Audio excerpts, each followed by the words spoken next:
Chapter 1545. I want to listen to the story. The young princess was looking at her mother on the bed. She acted coquettishly and said that she wanted to continue listening to her mother's story. The little princess really felt that her mother was the best storyteller in the world. Her mother's story was always so novel and interesting. It was a novel story that she had never heard from the servants in the palace. Moreover, the story was always endless. Then what story does Yamarana want to listen to? The gentle mother gently kissed the little princess's cheek and said in a low voice, "If Yamanlana sleeps, well, mother will tell you tomorrow." The little princess said, "I want to listen to the story of the mermaid princess." Okay. Her mother was really gentle. The little princess hugged the pillow contentedly and fell asleep. In her dream, she felt as if she had really become a mermaid swimming in the sea. But she had never seen the sea, not to mention the sea. Even a small river in the desert was rare. It was said that there was an underground river under the Sun City, and the water that people in the city drank daily was extracted from the underground river. But the little princess had a good imagination. She imagined the river to be infinitely vast, which seemed to be the appearance of the sea. It must be very cool to swim in the sea, right? Just like that day when it rained, the water droplets in the sky gently wetted her face. The wet and cool feeling was still fresh in the little princess's memory. Drip! Well, the wet rain fell on her cheeks. Drip, cool and cool. Drip, drip. She woke up from that free and beautiful dream. What her little eyes saw was a shadow in front of her. There was a familiar fragrance, the fragrance of her mother, and even her mother's clothes. However, the clothes had already been torn apart. She saw a much bigger thing than her mother in the past. Messy hair that resembled algae, cracked eyelids, and pupils that rotated like spirals, withered fingers and a nose. A very long nose like an elephant's nose and a gray and black face. The little princess's eyes suddenly widened, and this horrible shock made her open her mouth wide. Seeing that the little princess was about to scream, the thing in front of her suddenly covered the little princess's mouth with its withered hand. At the same time, its other hand was strangling the little princess's neck. The teeth in its cracked mouth were as sharp as saws, and sticky saliva was flowing out from between these sharp teeth. The little princess's bed and the ceiling of the entire dormitory had been covered with white threads at some point in time. It was a web, a spider's web. It was Mother's scent. It vaguely resembled Mother's face, except that its nose was very long, like a monster. However, only half of its body resembled that of a human, while the other half was that of a giant spider. The immense fear caused the little princess's body to tremble all of a sudden. Tears welled up in her eyes. However, the giant spider monster pressing down on her opened its mouth that was full of sharp teeth with all its might. It looked like it wanted to eat the little princess. "I told you to sleep well. Why don't you listen? Yamanlana, if you sleep like this, I won't be able to tell you stories tomorrow." It was Mother's voice. Mother's voice became very sharp, very strange, accompanied by the sound of laughter. Mother. How did Mother become like this? This might be a nightmare. She wanted to wake up, but she couldn't. Her neck was strangled, making it very difficult for her to breathe. Then a shrill cry rang out. Immediately after, a sharp blade pierced through the arachnid monster's body from behind, directly chopping off its head. Blood was like rain. It should have been, but what fell down was the most familiar thing to people who lived in the desert: sand. Its head turned into sand, and its body turned into sand. Then it spread out. Everything turned into sand. The little princess didn't dare to speak. She curled up and sat up. In this pile of sand, she was strangely and fearfully looking at the owner of the knife that killed the monster. "Father!" She saw the man who was closest to her. The man was silent at this time. His face was pale, and his eyes were fixed on the little princess who curled up on the bed. "Forget everything that happened tonight, Yamanlana. Your mother has died of illness, Yamanlana." The man stabbed the knife into the floor and picked up the little princess with one hand. "Remember, you just had a nightmare. Sleep, Yamanlana. He carried her and slowly walked out of the dormitory. He felt her over and over again. This was just a nightmare, and she would wake up soon. When she closed her eyes and fell asleep, the nightmare would disappear when she woke up again. It was just a nightmare. Over and over and over again. Her Royal Highness' steps were slightly unstable. She had to hold the wall next to her to relieve the dizziness at this time. SBHYNX, who had turned into an eagle-headed creature, threw her hard against a pillar. The princess was very clear that her condition was not as good as it looked. She subconsciously touched her neck. This place was pinched by the eagle-headed creature, so it left a very obvious bruise, just like that time when she was a child. Her Royal Highness clenched her fists and punched the wall with all her might. She even bit her lips so that her mind could clear up. Run. Run. Giant beast, there is a giant beast. A giant beast invaded the palace. Guards. Where are the guards? Go and protect SBHYNX. Inform the temple. Only the white-robed guards can deal with the giant beast. Help. Help. At this moment, chaos broke out. The sound of screams made the princess' steps slow down at once. She suddenly looked in the direction of the sound. That seemed to be the location of the research institute she built. Giant beast. Giant beast? Could it be? The princess couldn't help but be shocked. At this time, she had vaguely realized the origin of the giant beast that invaded the palace. Her face couldn't help but change. If that was the case, Sun City would usher in an unprecedented disaster. But why did this giant beast wake up? Logically, it shouldn't be able to leave. The cage used to imprison it was made of the same material as the one used to build the god's palace. She couldn't ignore these guards and servants who were attacked by the giant beast and were in danger, even if she was chasing after the eagle-headed SBHYNX.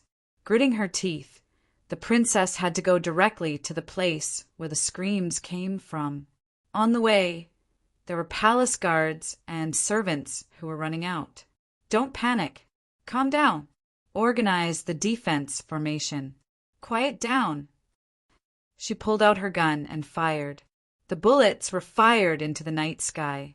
The loud gunshots made the palace guards and servants who were running away suddenly stop. Pick up everything you can see that can be used as a weapon. The princess waved her hand. Use this place as a defensive fortress. Don't let the giant beast rush out of this area. Someone, take my token to the outside of the palace and report to the crusading army. In the name of Princess Yamanlana, I allow the crusading army to enter the palace. Princess, it's the princess. Your Highness. Yes, with the princess, we can definitely defeat the giant beast. Your Highness, I'm ready to protect the princess with my life. They're starting to feel less fearful. Her Royal Highness nodded to herself. She quickly ordered all the guards she could see and could command to form a temporary team and head towards the palace area where the giant beast had appeared. The one with the longest night hasn't come yet. Is Sun City going to face a catastrophe? Before reaching the area where the giant beast appeared, the princess's heart couldn't help but sink, because at this time she was about to face the most difficult situation in the past 10 years of war. It's really a nightmare. The princess smiled bitterly, but this time there was no man with a long sword to tell her that as long as she fell asleep, everything would be fine when she woke up again. Soon, the princess led the temporarily formed team to the place where the giant beast appeared. The Research Institute. It's really here. The princess's face was extremely ugly. The Research Institute that she had built was no longer what it used to be. The collapsed roof crushed countless young scholars who were working hard to solve the secrets of the giant beasts. That was the team that she had worked hard to cultivate and teach over the past few years, but now it had been destroyed in one day. Above the collapsed rubble, there was a huge shadow at this time. It looked like the most common cobra in the desert, but it had 3 huge heads. At the same time, its body was so thick that it needed 4 people to wrap their arms around it. On its 3 heads there was a hard horn. Everyone be careful. The liquid spat out by this giant beast can corrode rocks. Don't touch it. Her Royal Highness took a deep breath and took a shield from one of the guards. Then she raised her long saber and circled around to the back of the giant beast. She then stabbed her saber into the gap between the scales of the giant beast's tail. The attack was effective, and the coiled giant beast immediately let out a painful cry. Attack! Just like what I just did. Some people attract the attention of the giant beast in front of me. The princess raised the long sword in her hand at this time and said loudly, Men of the kingdom, I, Yamanlana, will give my love to the bravest warrior. She struggled to rush toward the giant beast. The guards were encouraged, and their fighting spirit was unprecedentedly high. It looked so exciting, so passionate and fierce. It looked so shocking, so selfless and selfless, in a certain secret room in the temple. Yamanlana silently watched the scene on the screen. The princess of the kingdom was leading a temporarily formed team to fight against the giant beast in the palace. This was a very strange viewing experience. She was like an outsider, watching herself fighting in a bloody battle at this time. What she saw was not the past, but a real battle that happened in the same time and space, in the same place not far from her. So, I used to fight like this before. The light and shadow on the screen kept flashing in this enclosed room, and also flashed on her face. Yamanlana suddenly turned her face and saw the clothes on the cylindrical table behind her. Modern women's clothes, shoes, and socks. At this time, the screen flashed, and the high priest appeared in front of Yamanlana. The background seemed to be a place she had never seen before. But Yamanlana didn't have time to hesitate, and just instinctively avoided the eyes of the high priest, even if it was through the screen. Yamanlana, haven't you changed your clothes? The high priest's voice was calm, but it was faster than usual. You are hesitating. You are disappointing me. They are fighting against the giant beast. Yamanlana slowly raised her head. She is leading them to fight against the giant beast. I shouldn't leave like this. The high priest said indifferently, They don't need you there because she is already there, so they don't need 2 princesses. We don't have time. There are some unexpected situations. We need to leave this place immediately. Come to me immediately. As soon as the high priest's voice fell, the metal wall not far in front of Yamanlana directly cracked, and a bright passage appeared. The high priest said directly at this time, I will wait for you at the door. Don't let me wait for too long. Yamanlana, I love you more than anyone else in this kingdom. What happened? Yamanlana frowned and said, Why did this giant beast appear? It should be placed in my research institute. Except for me. Only you know how to open the mechanism. Those researchers don't have enough knowledge to open the lock of the cage. It's not me, the high priest said indifferently, but I probably know who it is. Now is not the time to talk about this. 5 or 20 minutes, the time to open the door. So after 20 minutes, we will meet at the door. I have already taken the Libra. This place will collapse soon. Come quickly. The screen flashed and returned to the scene of the battle. Yamanlana's face slightly changed at this time. The Libra. Sun City is going to be destroyed? Yamanlana looked like she was suddenly drained of energy. Looking at the bright passage on the wall, her thoughts were in a mess. At this time, the door on the other side of the room quietly opened automatically. A young man wearing a palace guard's uniform walked in while looking around curiously. Yamanlana looked at the young guard in disbelief. What happened to you? Your Highness, so you are here too. The young guard smiled at this time. I just wandered around and came to this place. It's really amazing. Who would believe you? Chapter 1546. Everything here was too important to her. In an instant, it was more important than a certain good impression of Yamanlana in her heart. Without any recollection, the moment the young guard spoke, Yamanlana quickly reached for her waist. Since it was an instinctive action, once she encountered a dangerous situation, She would always want to take out the divine artifact. However, she neglected one thing. At this time, she didn't wear the divine artifact at all. So, she directly touched nothing. She pressed her palm on her waist and made a gesture of pulling out a gun. However, she didn't know whether to pull it out or not. She could only freeze there. The young guard, Boss Luo, blinked, as if he didn't see Yamanlana's awkward situation at this moment. He slowly walked into the room. How did you come here? After a moment of silence, Yamanlana calmed down and frowned. She asked, how much do you know? I just happen to know some things, Boss Luo said casually, looking at the clothes on the cylindrical table. These clothes are quite similar to the clothes of one of my classmates. Yamanlana's breathing suddenly quickened, and she blurted out, You came from outside? Boss Luo asked curiously, Your Royal Highness, where do you mean by outside? Don't ask when you already know the answer. Yamanlana said in a deep voice, Tell me, how much do you know? When did you start standing outside the door? I just arrived. Boss Luo shook his head. I followed the footsteps of His Majesty Pharaoh. He was in the front, and I was behind him. However, he didn't come here now. He is temporarily trapped somewhere here. My father, he entered the temple?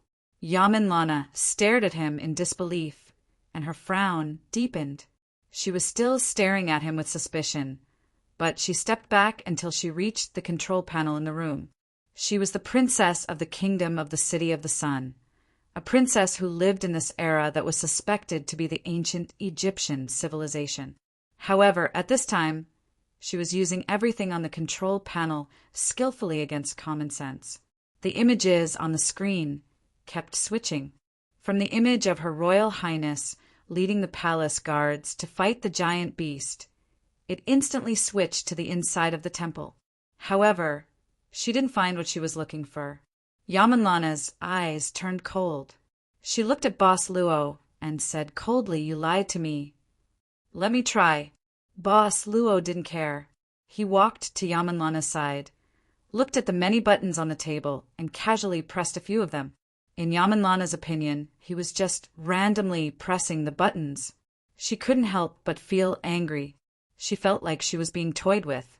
However, at this moment, the screen suddenly flashed, and a roaring sound was transmitted into her ears through the voice control system.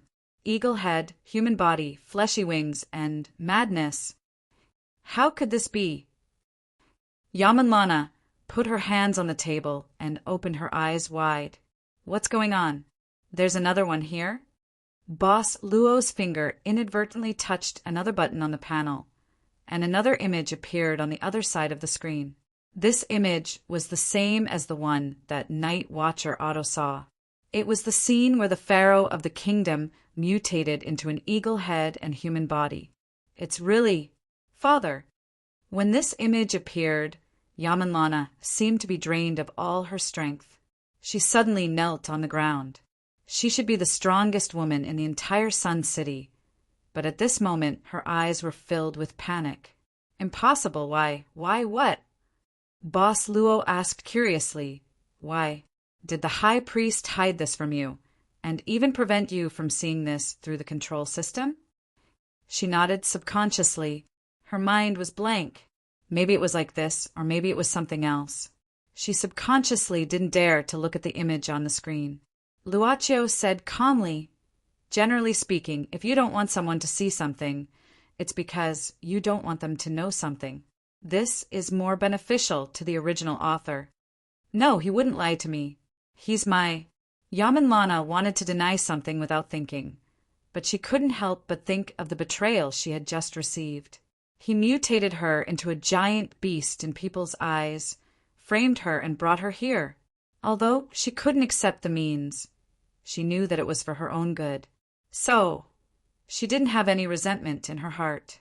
But in order to hide the fact that the pharaoh had mutated so that she could follow him and leave Sun City, Yamanlana couldn't help but fall into some kind of uncertainty. Suddenly, Yamanlana gritted her teeth, stood up, and wanted to walk towards the passage that led to the place where she and the high priest had agreed to meet. Luocho asked at this moment, "Where are you going?" Yamanlana said, "To ask clearly. He will know this." Boss Luo nodded and moved aside, indicating that Yamanlana could go. Yamanlana didn't think and quickly walked into the passage, followed by Boss Luo. But she didn't realize that from the moment this young guard suddenly appeared here until now, all her vigilance towards him seemed to have disappeared. All the unreasonable things seemed to be hidden. The existence of this young guard seemed to be another version of herself in her heart. Thoughts and answers, they were evolved between her and him, just like her own thoughts and answers. This was a very long, spiraling staircase that led downwards. Yamanlana was almost running down the staircase. But no matter how she ran, the young guard could always follow behind her, and he even walked. This extremely uncoordinated following didn't make Yamanlana curious at this moment. Soon, she had finished this long staircase. At the bottom, there was a pool that emitted a faint blue luster. A huge pool. Luo Qiao saw many bodies sinking in the pool. Under the dim blue light of the pool, there were many pale faces floating in the water. You couldn't even count how many faces there were. Why are these people here? Boss Luo walked along the edge of the platform in the center of the pool and asked Yamanlana. At this moment, she was walking towards another passage that led to the platform. This passage was above the pool, and it led to the place where the door was mentioned by the high priest. "They are all residents of the City of the Sun," Yamanlana said quickly. "The people here are the real ones." Boss Luo said indifferently, "Are the residents of the City of the Sun fake?" Yamanlana said, "No, they are real, but at the same time they are clones. The high priest has a scale in his hand. This scale can weigh a person's kindness and ugliness. The people in the pool are the ugliness measured by the scale." "Ugly?" Boss Luo blinked his eyes and looked at the people in the pool, as if he was thinking about something. Yamanlana nodded. The City of the Sun is in a subspace that is different from the real world. A certain amount of energy is needed to maintain this subspace. The scale has the function of transforming these ugliness people into energy that stabilizes this subspace. "Your Highness, are you also in this pool?" Boss Luo suddenly asked a very sharp question. This forced Yamanlana to stop suddenly. Her gaze changed slightly, but she didn't turn around. Instead, she looked at the young guard behind her, tilted her head slightly, and said, "I'm not here." "What about the high priest?" Boss Luo continued to ask. Yamanlana shook her head. Luocho didn't ask anything else, but continued to follow Yamanlana and left the space where the pool was located. In the hall of the pharaoh's bedroom, the red lamp genie placed the little maid directly on the pharaoh's throne at this time and took out a fan, fanning the little maid hard. Finally, the little maid's eyelashes trembled slightly, and the red lamp genie fanned harder. "Yes, yes, yes. That's it. Wake up quickly, wake up." "Oh, you finally wake up." The red lamp genie was as excited as a bull, waiting for the little maid to wake up, and opened its bloody mouth. The little maid who just opened her eyes saw this scene, and her eyes rolled back in an instant. Seeing that she was about to pass out again, the smart red lamp genie directly said in a sharp voice, "If you fall asleep again, I'll let 10,000 bulls come to you." Perhaps the threat really worked. The little handmaiden woke up in an instant. After waking up with a start, the little handmaiden immediately screamed. The red lamp genie covered his ears and didn't do anything. After the little maid screamed until she had no strength and had to stop, he stared at her with shining eyes. "Little girl, you've screamed. I know you must be very excited now, but it doesn't matter. It's not important. The important thing is, do you want 500 wishes?" "Ah!" The little maid, whose mind was quite simple, screamed again at this time. The red lamp genie rolled his eyes, plugged his ears with his fingers again, and asked again after the little maid finished screaming, 500 wishes, or 500 wishes, 5, If you scream again, I'll let 10,000 bulls trample on your body." The red lamp genie screamed this time, 10,000 bulls! The kind in heat. The little maid curled up on the throne, looking pitifully at the same time reaching out and constantly pinching her cheeks. Her little cheeks turned red. Listen, you're not dreaming, especially not having a nightmare. The red lamp genie sighed at this time. I'm the lamp genie who can help you fulfill any wish, whether you want wealth, status. Speaking of this, the red genie could not help but recall that the last summoner had dissed her, saying that this line was outdated. She coughed twice and said, In short, no matter what you want, I can help you. You see, you are so kind and beautiful. Even the gods will love you. That's why they sent me here, to help you fulfill your wish. The little maid suddenly widened her eyes, looked at him suspiciously, and then stretched out her finger. The red lamp genie probably knew what the little maid wanted to do, so he moved his old face closer to the little maid's finger. The little girl probably just wanted to touch him. Seeing this, the little handmaiden tried to pull out the red genie's beard, but she couldn't pull it out no matter how hard she tried. You must believe me. If you are not my summoner, I will give you to 10,000 bulls. The red lamp genie's flame suddenly soared. But at this moment, there seemed to be a voice louder than the roar of the red lamp god coming from outside the hall. The little handmaiden was startled and asked subconsciously, Outside? What's going on outside? The red lamp genie waved his hand impatiently at this time.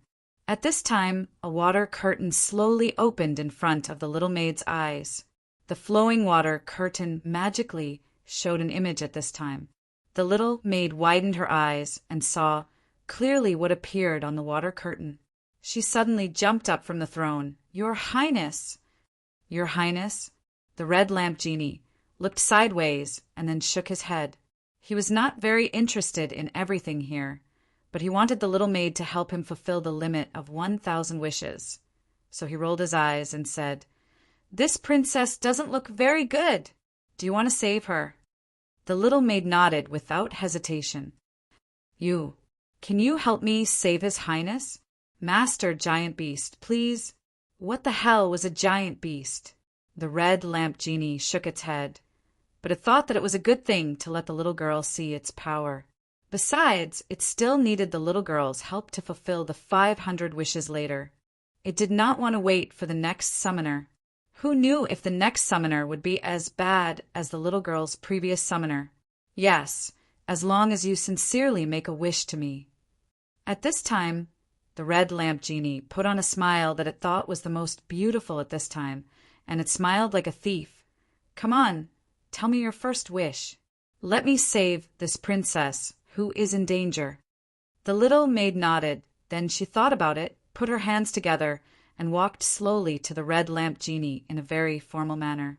She knelt in front of the red lamp genie with a sincere face.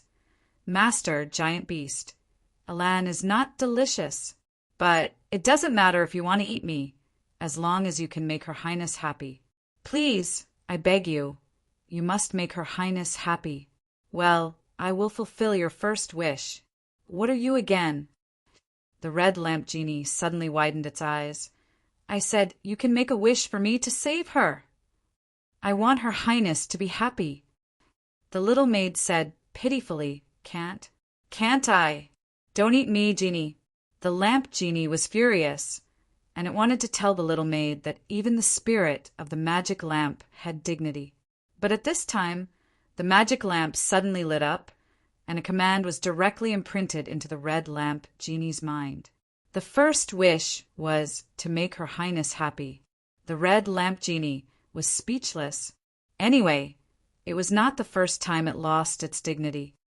That's why I said that women are the most treacherous, evil, and shameless creatures. Chapter 1547. As a tool. Oh, as a great genie of the lamp. So, no matter what the summoner wished for, as long as the wish was acknowledged by the lamp, the red genie would do its best to fulfill it.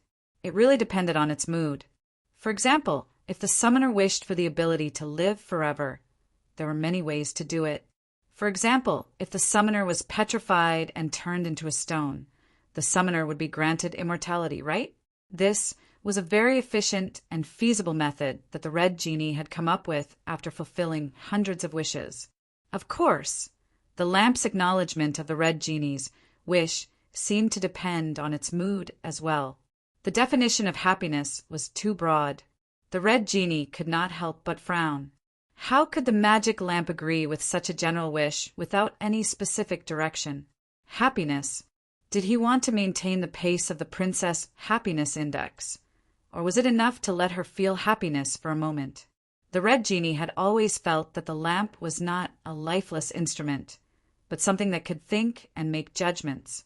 It could not help but wonder if the lamp had sensed its plan to fulfill 500 wishes. So it purposely acknowledged the little girl's wish to give it some kind of warning. Got it. You want the princess to be happy, right? The Red Genie answered with a lack of interest. It was like a plant that had withered without any vitality. The little handmaiden did not care about that. She nodded vigorously. The Red Genie shook its head and waved its hand at the little handmaiden. As it waved its hand, a red light flashed across the little handmaiden's body, and a set of golden armor appeared on her body. She held a golden spear in her right hand, and a small golden round shield was attached to the gauntlet on her left hand. Miraculously, she actually didn't feel the weight of this entire set of golden armor. It felt as light as an ordinary piece of clothing. What's this? Don't you want the princess to be happy? The Red Genie said impatiently. If you want her to be happy, you have to let her live first, right? If she dies, I will have to spend a lot of effort to revive her. So, of course, you have to save her first. I'm going to save him. The little maid immediately reacted. The Red Genie said calmly, I gave you enough power to defeat this big guy. Of course, you have to do it yourself. You didn't ask me to do it. I still have to think of a way to make this princess happy. How can I have so much free time? Go early and come back early. If you can't come back, then don't come back. As he spoke, the red lamp god blew at the maid.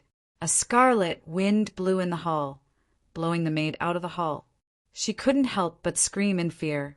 The Red Genie of the Genie of the Genie of the Genie of the Genie of the Genie of the Genie of the Genie of the Genie of the Genie of the Genie of the Genie of the Genie. But if the summoner wanted to die, it couldn't stop them. What the hell is this place? Why do I feel so uneasy? As it sat there, an inexplicable thought began to churn in the mind of the Red Genie, making it seem rather restless. It felt like something was spying on it. The Red Genie frowned and then suddenly looked at the corner of the hall. Its body floated directly to the wall in the corner of the hall. Looking at the wall, the Red Genie frowned even more. Suddenly, it thrust its palm into the wall. The wall instantly cracked open, and the Red Genie dug out something from the inside of the wall. It was a strange metal box, and on top of the metal box, there was a string connected to it. The Red Genie pulled the string that connected the box, and soon it took out a similar metal box from another part of the wall. This box was also connected to a string. The Red Genie was even more confused this time. It began to pull the string again, and then from the walls, the dome, the pillars, and even the floor it found metal boxes one after another. Why are these things everywhere? The Red Genie was more and more confused at this time.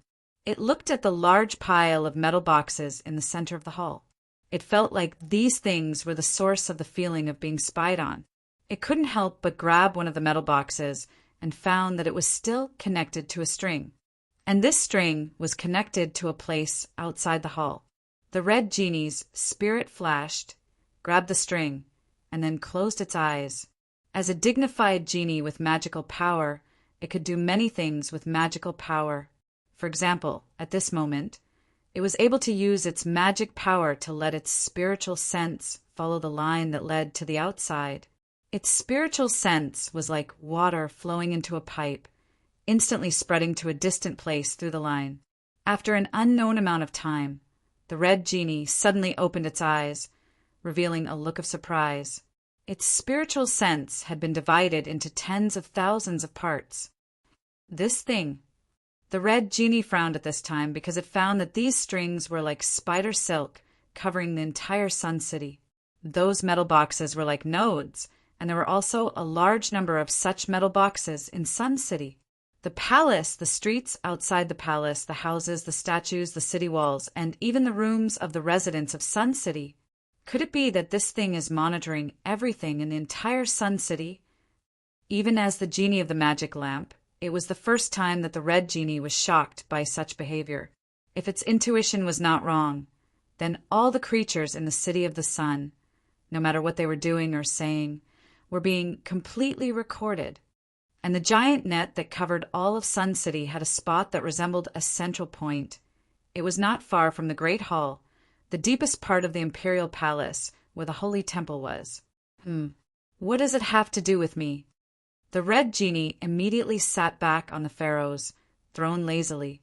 The truth of the matter was that it couldn't be too far away from the magic lamp unless someone carried the lamp. Her Royal Highness's clothes had long been soaked in sweat. She felt that her physical strength was quite limited, and her legs were as if they were filled with gold, becoming heavier and heavier. The huge serpent behemoth in front of her was still fierce at this time.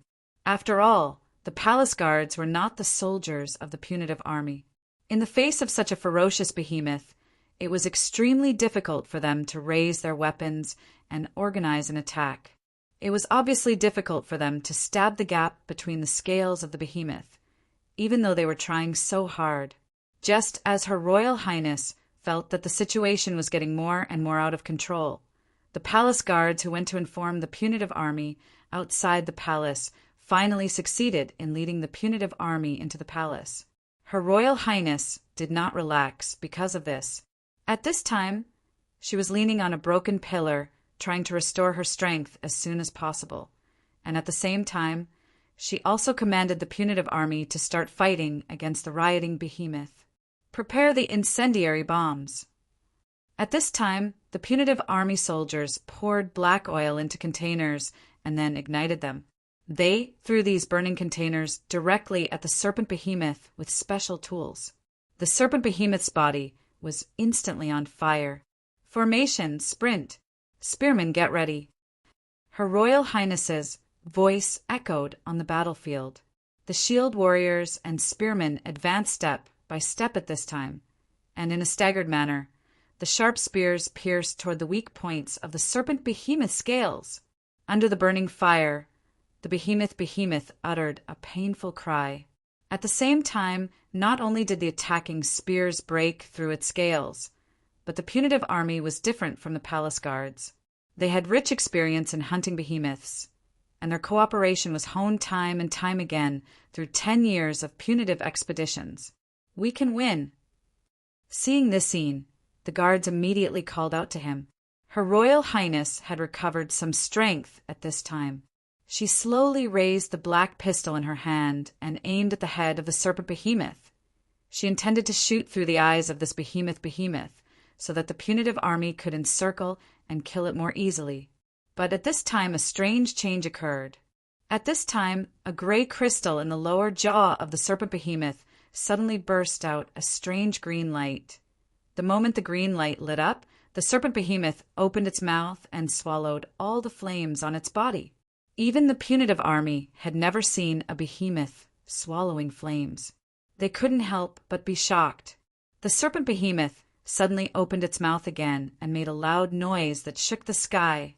The loud roar seemed to shake the whole desert at this time. After making a loud noise, the serpent behemoth opened its mouth again, and this time it spat out a fierce flame. The punitive army's armor could resist the attack of sharp weapons and cushion the impact of huge forces, but it couldn't resist the invasion of flames. In just a moment, the originally good situation fell into the abyss. Seeing the punitive army being burned by the flames one after another, the princess was shocked and had to force herself to calm down. Retreat. Maintain the formation. Retreat. Retreat. I said retreat, retreat. No matter how loud her voice was, the screams could always be drowned out. The princess even felt a faint pain in her throat, and she immediately coughed out a mouthful of blood. But this wasn't the most desperate thing. The most desperate thing was that the princess actually found that under the rubble of the research institute, there seemed to be something surging. Suddenly, a huge white bone arm broke through the rubble and stretched out not far from the princess. At the same time, a shrill scream was heard. On the other side, the palace guards who were supporting the punitive army were in a mess. On the ground, there was a section of a behemoth's body that was crawling.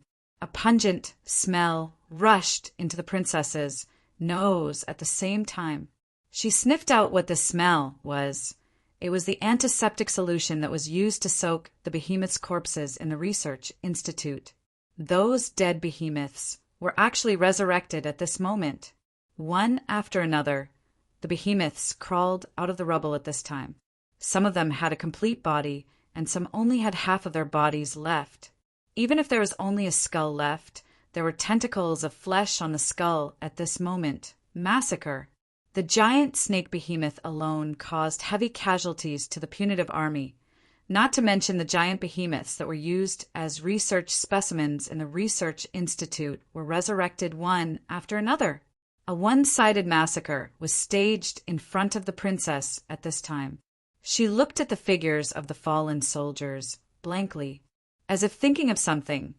She suddenly raised her head and looked at the gray crystal in the jaw of the giant snake behemoth.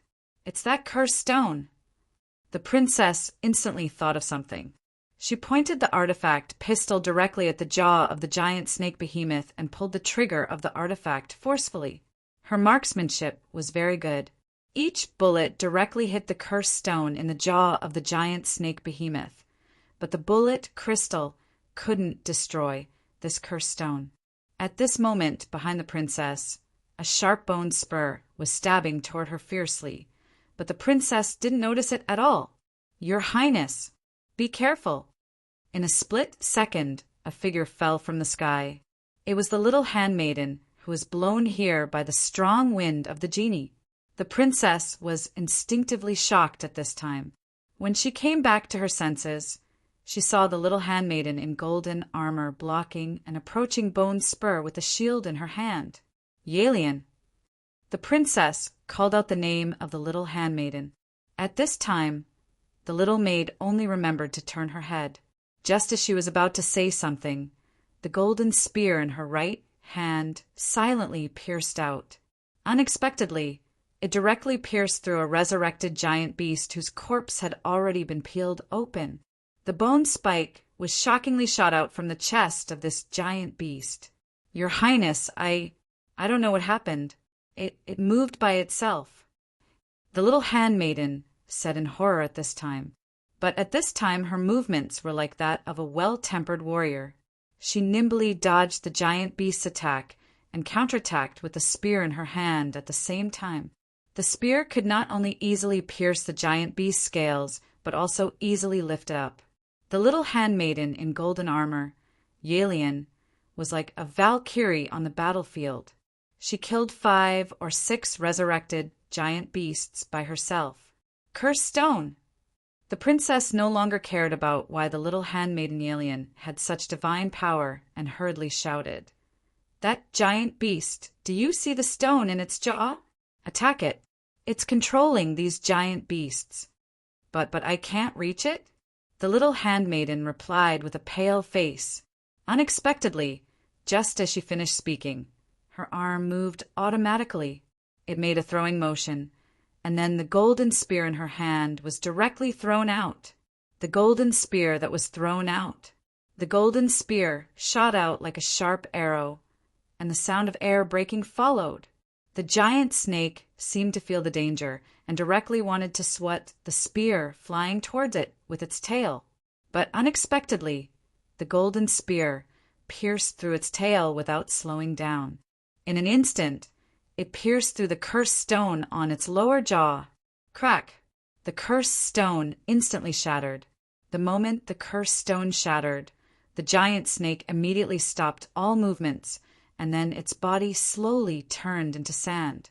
In the end, its entire body turned into sand and then scattered. And at this time, the resurrected giant beasts all fell down. A terrifying crisis was ended by the little handmaiden's throwing of the spear. The princess looked at the little handmaiden in disbelief. She did not know why she had such divine power, but right now, she just wanted to hug the little handmaiden who saved everyone. Not good, not good. At this time, a scream sounded. Outside the city walls, there are giant beasts outside the city walls. Many, many, many. Chapter 1548. The giant serpent, whose cursed stone had been broken, was lying on the ground, motionless. However, the soldiers dared not be careless and still surrounded it. Her Royal Highness frowned. She used a piece of cloth torn from her clothes to wrap her palm. She then picked up a piece of the cursed stone.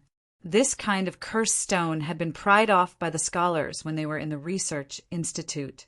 If humans touched it directly, they would turn into sand. Even the broken cursed stone had the same ability. However, it was the first time that the princess had seen the serpent behemoth resurrecting through the power of the cursed stone and bringing the other behemoths to life. "Your Highness, it's ready." A palace guard hurriedly rushed to the princess's side. "Are we going to ascend the sentry tower now?" "If we don't do it now, when will we do it?" The princess snorted coldly. There was a tower in the palace, which was requested by the princess in the past. The purpose was to be able to see the situation of the city wall from the position of the palace. It was usually used on the day when the night was the longest. At this time, Her Royal Highness rushed to the sentry tower, and the little handmaiden followed closely behind her. She was still wearing the golden armor, and everyone still remembered her appearance when she destroyed the giant serpent monster. At this time, most of them were in awe of her. The princess was really amazing. A little handmaiden beside her actually had such divine power. She really hid her strength well. "Yalian, what happened to you?" The princess suddenly lowered her voice and asked after a moment of silence. This little handmaiden did not have such divine power before. She was indeed a very ordinary little girl in the palace. She was very simple-minded and could not hide any secrets at all. The princess did not believe that she would hide it from her all the time. Something must have happened after she left the pharaoh's great hall. That was a very short period of time, and it would be inconceivable for something to happen. Therefore, the princess herself was not completely sure. She stared into the eyes of the little handmaiden, Yalian. "It said it's called the lamp god." The little handmaiden hurriedly said, "It came out of the oil lamp your highness gave me. I don't know. I just wiped it a few times." The princess's frown deepened. "What did it say?" "You have to give Yalin 3 wishes. She has to grant them." The little maid recalled the incident with the red genie. "He seemed to be in a hurry. I was scared at first, but it didn't seem to be able to do anything to me. It felt like—" Her Royal Highness reached out to touch the golden armor on the little maid's body. A stream of light flashed across the surface of the golden armor, and she couldn't help but reveal a thoughtful expression. "This armor was given to you by it?" The little maid nodded. Her Royal Highness asked directly, "Can I take it off?" The little handmaiden shook her head. "No, I tried, but I couldn't take it off. This gun is the same. It will come back by itself after you throw it out." Her Royal Highness nodded and immediately asked, "What about that oil lamp? Where did you put it?" "He's still in the main hall." The little maid slapped her forehead and said, I'm sorry, Your Royal Highness. I fell behind at that time." Her Royal Highness waved her hand and interrupted her. "Since he's still in the main hall, let's talk about it later. No one will be interested in that oil lamp, and now it's a mess. The behemoths are the top priority." Having said that, Her Royal Highness couldn't help but ponder. Did Yalin really summon the genie from that oil lamp? It was true that she threw the oil lamp to Yalin, but that oil lamp also appeared beside her after she woke up, out of thin air. While pondering, Her Royal Highness had already climbed up the sentry tower. At this time, a guard brought in a prop that could be used to observe the position of the city wall. This was a magical tool developed by Her Royal Highness Research Institute called a telescope, a monocular. She stretched the monocular and aimed it at the position outside the city wall. In order to allow the area outside the city wall to observe the environment at night, Her Royal Highness ordered people to build many beacon towers outside the city 5 years ago, and they would be lit every night. At this moment, under the illumination of the fire, one could see groups of huge figures surging like a tide. The black mass of behemoths looked as if they would trample all of Sun City into ruins. Even if she was used to seeing behemoths after 10 years of war, Her Royal Highness couldn't help but feel a chill down her spine. She was well aware of the power of Sun City. Without the protection of the true God's power, there was no way Sun City could survive the charge of a large number of behemoths with its own military strength. However, the true God's protection of Sun City could only be activated on the longest day of the year. And now, that time had not come yet. Your Royal Highness, what should we do? Behind her, the young handmaiden's trembling voice rang. A blank look flashed in Her Royal Highness' eyes. Yes, what should we do? We can't stop it alone. Her Royal Highness took a deep breath and said, I need your help, Yalin. If the legend is true, then you are the only savior of Sun City in this calamity. Mimi? The young handmaiden's eyes widened at once. Then, as if thinking of something, she gripped the golden spear with both hands and nodded vigorously. All right, I'll go fight them. Your courage is not bad, but you should wipe the tears from your eyes first. Her Royal Highness shook her head and reached out to wipe the tears from the corners of Yalin's eyes. How can I let you go to the battlefield? Even if you want to go to the battlefield, it should be me. This is my responsibility as the Sun Princess. Then, Your Royal Highness is saying? The young handmaiden reacted at once. Lamp God. Yes, if the legend is true. Her Royal Highness nodded. It can help us, and only you can ask it to do so. Are you willing to use a wish that can achieve anything? She nodded heavily without any hesitation. Of course.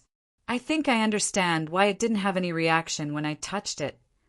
Her Royal Highness smiled bitterly. I'm not a pure person. Your Royal Highness, how can you not be? Ugh. Her Royal Highness' hand directly covered the young handmaiden's mouth and whispered in her ear. I'm not as good as you believe. If one day you find out that I'm not me, please don't forget your heart that wants to protect Sun City.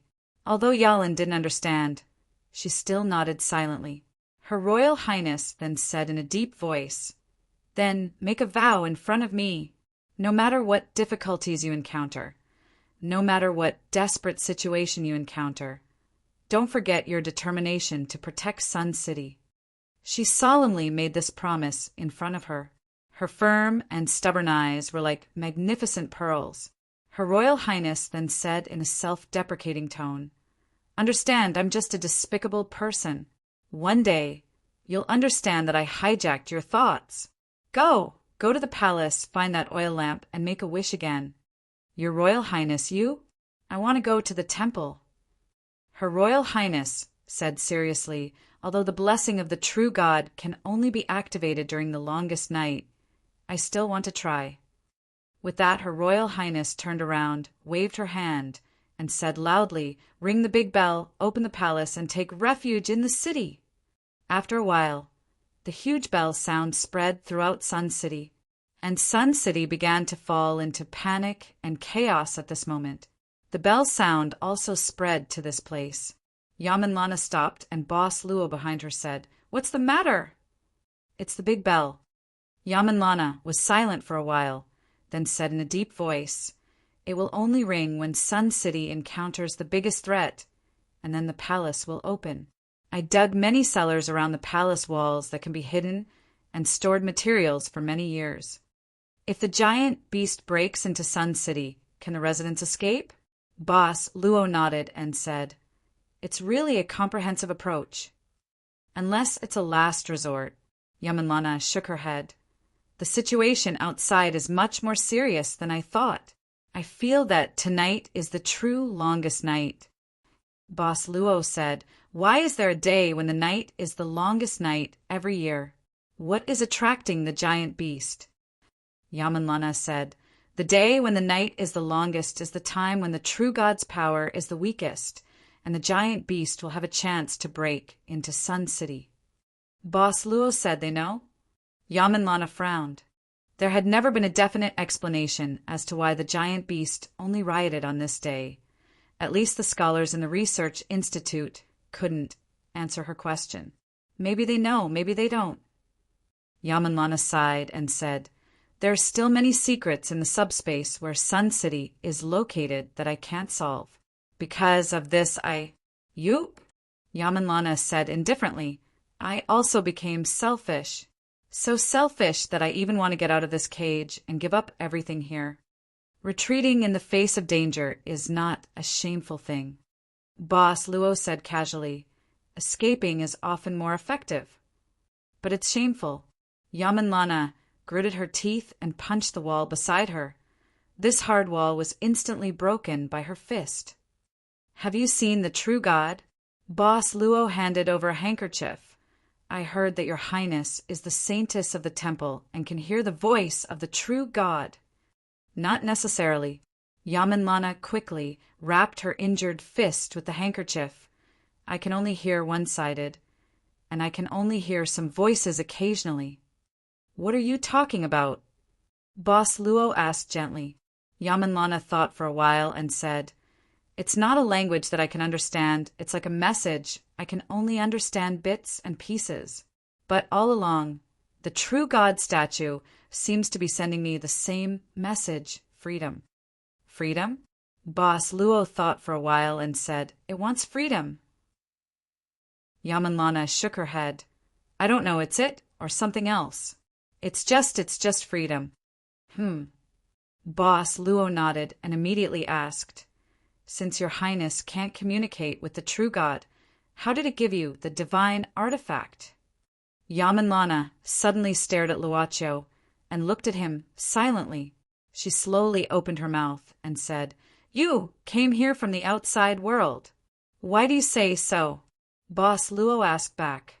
Yamanlana said, "Only in this way you won't look confused when I tell you the knowledge that doesn't exist here, and you can understand it. It's the same when we were in the research institute. Your highness is really observant." Boss Luo smiled casually. Yamanlana frowned and said, "Answer me." "Your highness," Boss Luo said, "how about this? I'll tell you something you want to know, and you answer one of my questions." "Okay," Yamanlana said quickly. "Let me ask you first. Who are you, and what's your purpose for coming here?" "Origin or purpose?" Boss Luo blinked. Yamanlana frowned. "Purpose." Boss Luo said, "I came here to find someone." "Who?" Boss Luo said calmly, "Your highness, this is the second question." Yamanlana looked at Luocho deeply and suddenly said, "You can ask, but I won't answer you immediately. You didn't set a time limit for me to answer." Boss Luo smiled and said, "Then your highness can't ask me the next question." Yamanlana said calmly, "But at the same time, you won't know the answer to my first question.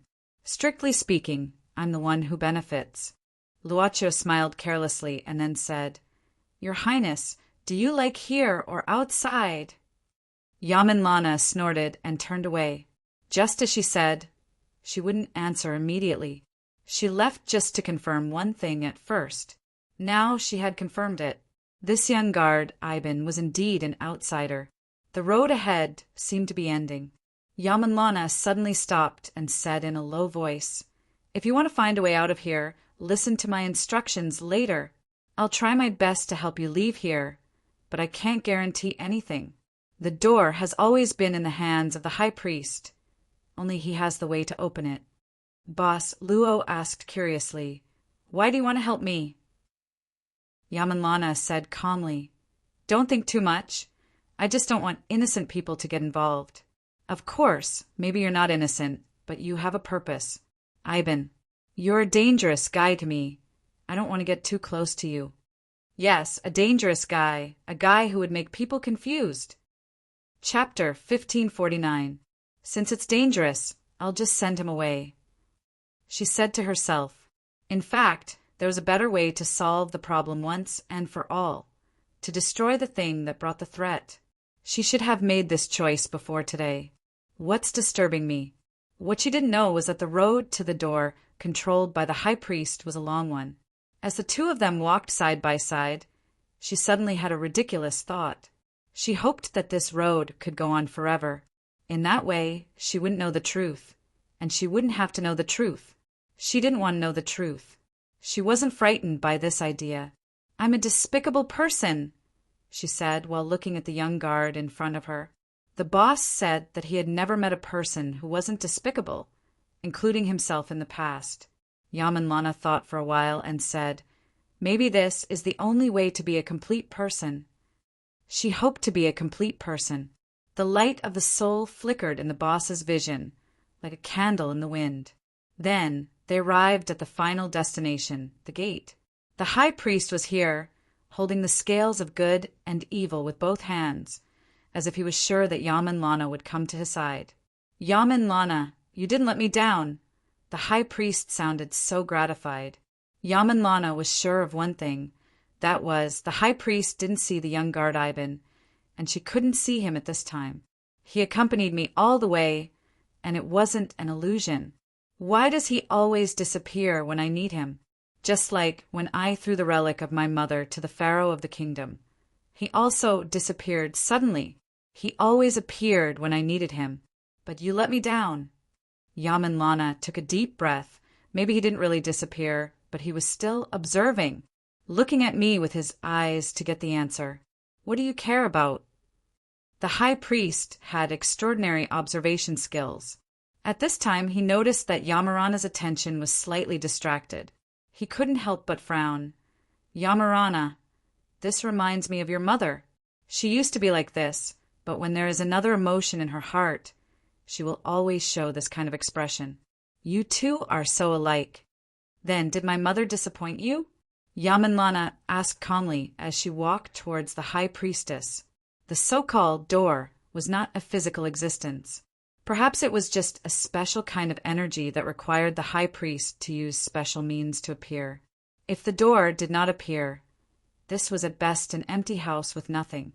Just like the realm of gods, just like the realm of sins, it was always so quiet that even the sound of breathing and heartbeat could be heard clearly.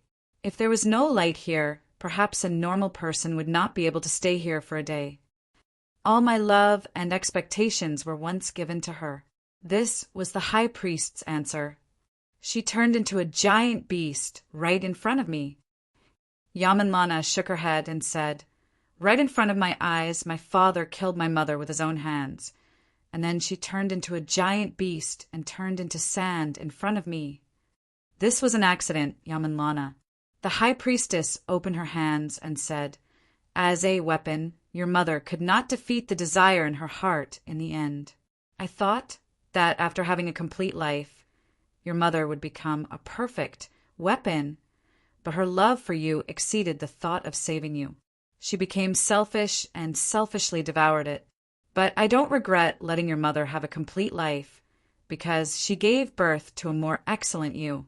Yamanlana, you are the best candidate to become a weapon. You are wrong. I'm not perfect at all. Yamanlana laughed at herself and said, it has been so many years.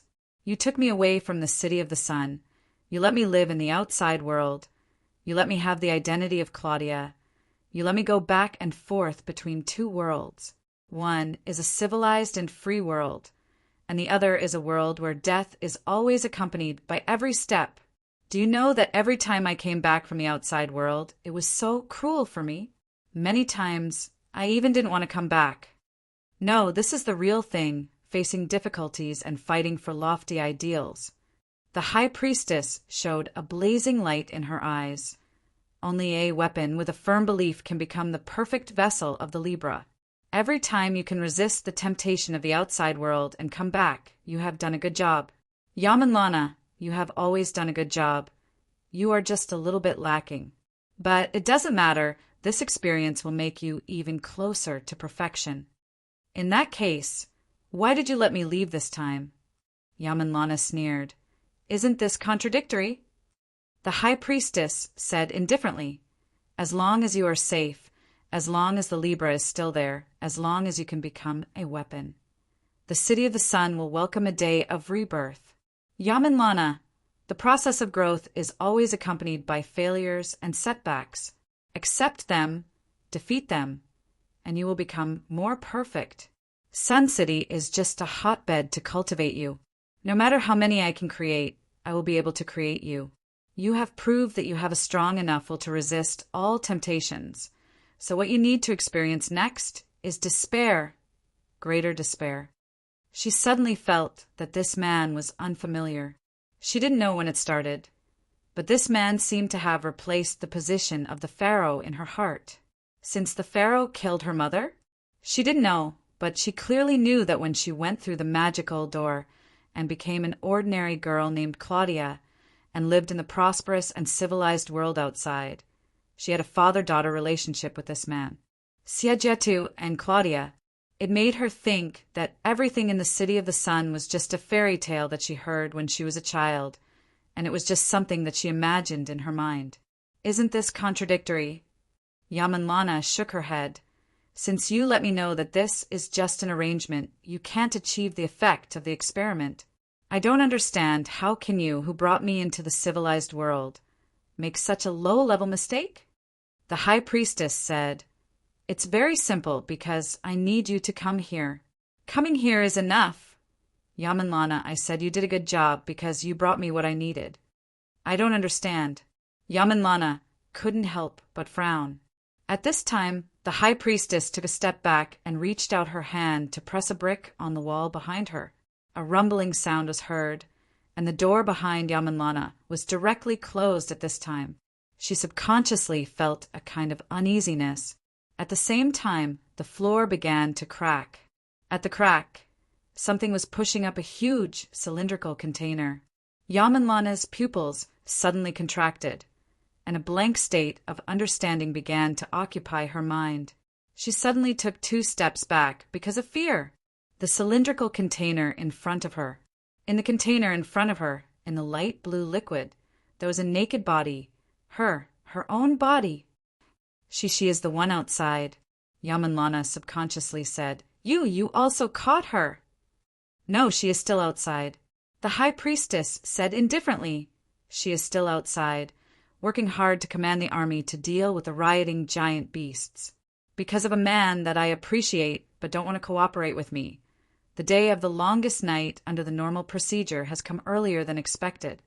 "Then she is—" Yamanlana looked at the body in the container in horror. She suddenly remembered the young guard Iban's question.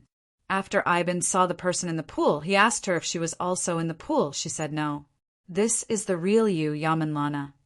The high priestess smiled slightly and said, "Of course, it can also be the real Claudia, whether it is you or the one outside. You are just a part of her." Yamanlana's expression suddenly became excited. She pulled out her gun and madly shot at the container, so unyielding. But the bullets couldn't break the surface of the container. The naked body in the container seemed to have no intuition. Yamanlana's hands began to tremble. She couldn't accept one thing. She wasn't the real one. The one who was commanding the battle outside wasn't a part of her. She was actually a part of the real one. They were actually a part of the body in the container, a copy. Soon, the high priestess waved her hand, and the scales of good and evil in her hand suddenly burst out a flash of light. The light shot out and directly trapped Yamanlana, making her unable to move. Soon a full body you or Claudia will, but then she will have a more perfect potential as a weapon. Don't come over. You are not the high priestess I know. Yamanlana's face was full of horror. You are not my father. You are not him. Who are you? You are not him. I said, no matter where I am this identity. The high priestess walked in front of Yamanlana, reached out and touched her face, and said softly, "Those days in the outside world were also my happiest days. Yamanlana, my daughter." Deception, betrayal, anger, despair, hatred. At this moment, in her heart, the degree of grief was even far greater than when the high priestess framed her in front of everyone and turned her into a giant beast. Why, at this moment, you still want to mention to let you have the last bit of fantasy and hope in your heart. The high priestess smiled and said, "Then destroy it." As she said, the high priestess waved her hand, and Yamanlana felt a sharp pain from her abdomen. A dagger pierced into her body from the high priestess' hand.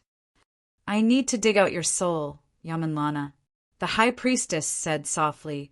"It already has enough growth." What exactly am I? Of course you are."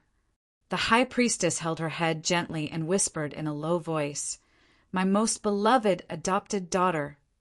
Her eyes gradually lost their luster, as if she had lost her soul and became an empty shell. A smile appeared on the high priestess' face, but his smile suddenly froze because he felt something. The scale in his hand suddenly became hot, and he immediately turned around. Beside the cylindrical container, a young man wearing the uniform of a palace guard had appeared out of nowhere. At this time, the young man pressed his palm on the surface of the cylindrical container and looked at the high priestess. So that's how it is, the soul splitting and the soul regenerating. Just like the broken tail of a gecko, it can grow back very quickly. It's really incredible. This is the scales of good and evil. The high priestess' eyes changed from surprise to vigilance, and then calmed down. She frowned and said, "You are the guy who lured the pharaoh to mutate in the hall. How do you know that digging out his left I can make him?" The young guard shook his head and said, "Compared to this, don't you think it's a pity?" "Pity?" The high priestess smiled casually, but she quietly pointed one side of the scale in her hand at the young guard in front of her. As if he didn't see the high priestess' little action, he thought for a while and said, "This is obviously a beautiful soul that can illuminate the dark night like a star, but why? Why did you let it be tainted and let it completely fall into the abyss? You see, it has become no longer shining, from a gem to an inconspicuous stone. It's really a pity. There are too many beautiful things." The high priestess smiled faintly and said, "But most beautiful things are not real. Like glass, they'll shatter with a touch. Ugly things are different. They are the toughest things in the world, and at the same time they are the best nutrients." The young guard smiled and said, "The high priestess method of nurturing souls is really admirable. Let me introduce myself. I am a traveling merchant from the outside world, and I am here to help my customers solve their problems." And then the high priestess narrowed her eyes slightly. The young guard waved his hand, and the scale in the high priestess' hand suddenly became extremely heavy, and it sank to the floor, almost crushing his palm. He couldn't help but be shocked. "You have something in your heart that you want. I will sell it to you." The young guard thought for a while and said, "But in return you can sell this scale in your hand and your materials to me."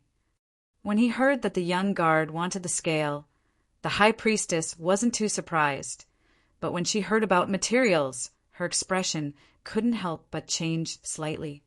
"I don't know what you are talking about." The high priestess shook her head. The young guard stepped back, and his finger lightly tapped on the wall. The surrounding walls began to crack, and at the same time the floor began to crack as well. From the cracked wall, cylindrical containers were pushed out one by one. On the floor, the same cylindrical containers rose up one by one. Within these containers, there were naked bodies. Among them, there were both males and females, and among them there was even a girl who looked like the little maid Elaine. There were more than 50 of them. For the remnant soul in the scale, one tool probably isn't enough. The young guard said casually, "That's why you need so many. Even for yourself, among the many containers there was a container, and inside was a body that looked like the high priestess' own body." Chapter 1550. Even if the secret hidden here was discovered, the high priest could still keep his composure. At this time he held his hands under the scale and tried his best, but he couldn't lift the scale. It seemed to have taken root in the ground. The high priest quickly gave up this futile attempt. He patted the dust on his hands, stood up with his hands on his knees, and faced the young guard in front of him. I seem to have encountered something beyond my understanding. It seems that this time Otto's clone outside not only brought Claudia, but also brought some unexpected things. What are you? The genie with mysterious power? The young guard, Boss Luo, curiously said. It seems that your excellency, High Priest, really knows a lot of things from Mr. Otto. However, I don't seem to see Mr. Otto here.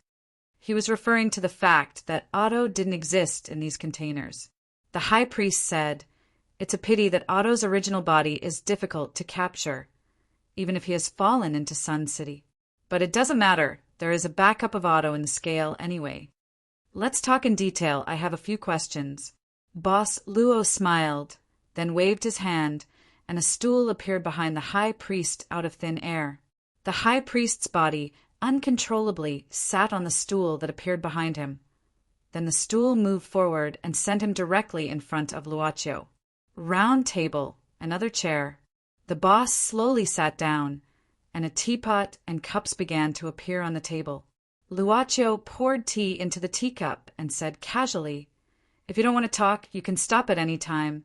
But if you want to continue the conversation, you can ask your Excellency High Priest to put down the remote control under your sleeve first. Even if this is completely blown up, I probably won't be hurt."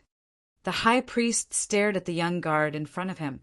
In the end, without saying a word, he took out a remote control hidden in his sleeve and placed it on the table. He frowned and said, "You want the Libra. You want the material here. You can easily take it from me. Why are you still discussing it with me?" "Based on a rule." Boss Luo smiled and said, "And rules are rules. I never had the intention of robbing other people's things. You are the one who discovered the Libra, and these people in the container were also collected by you over the years.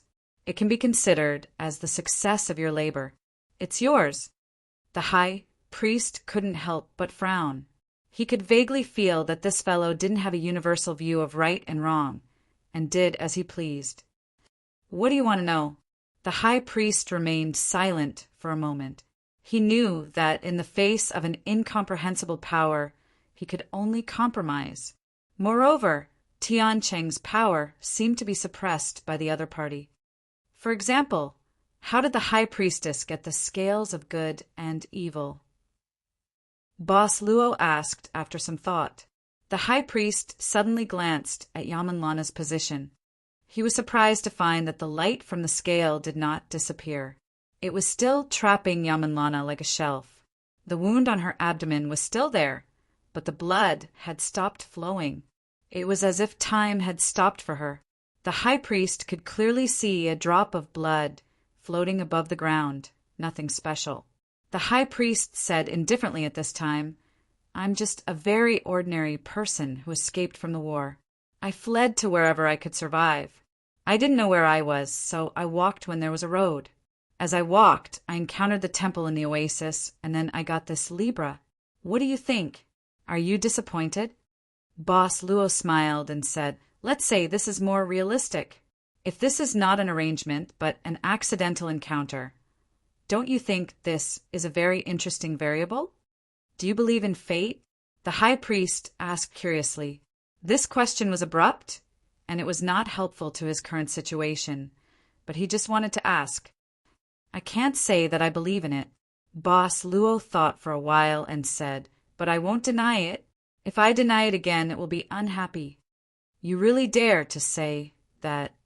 The High Priest couldn't help but sneer, as if he saw a lunatic. But he didn't know why.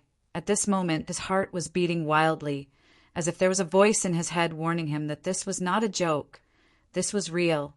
There was really someone who could control fate according to his own will. But control fate?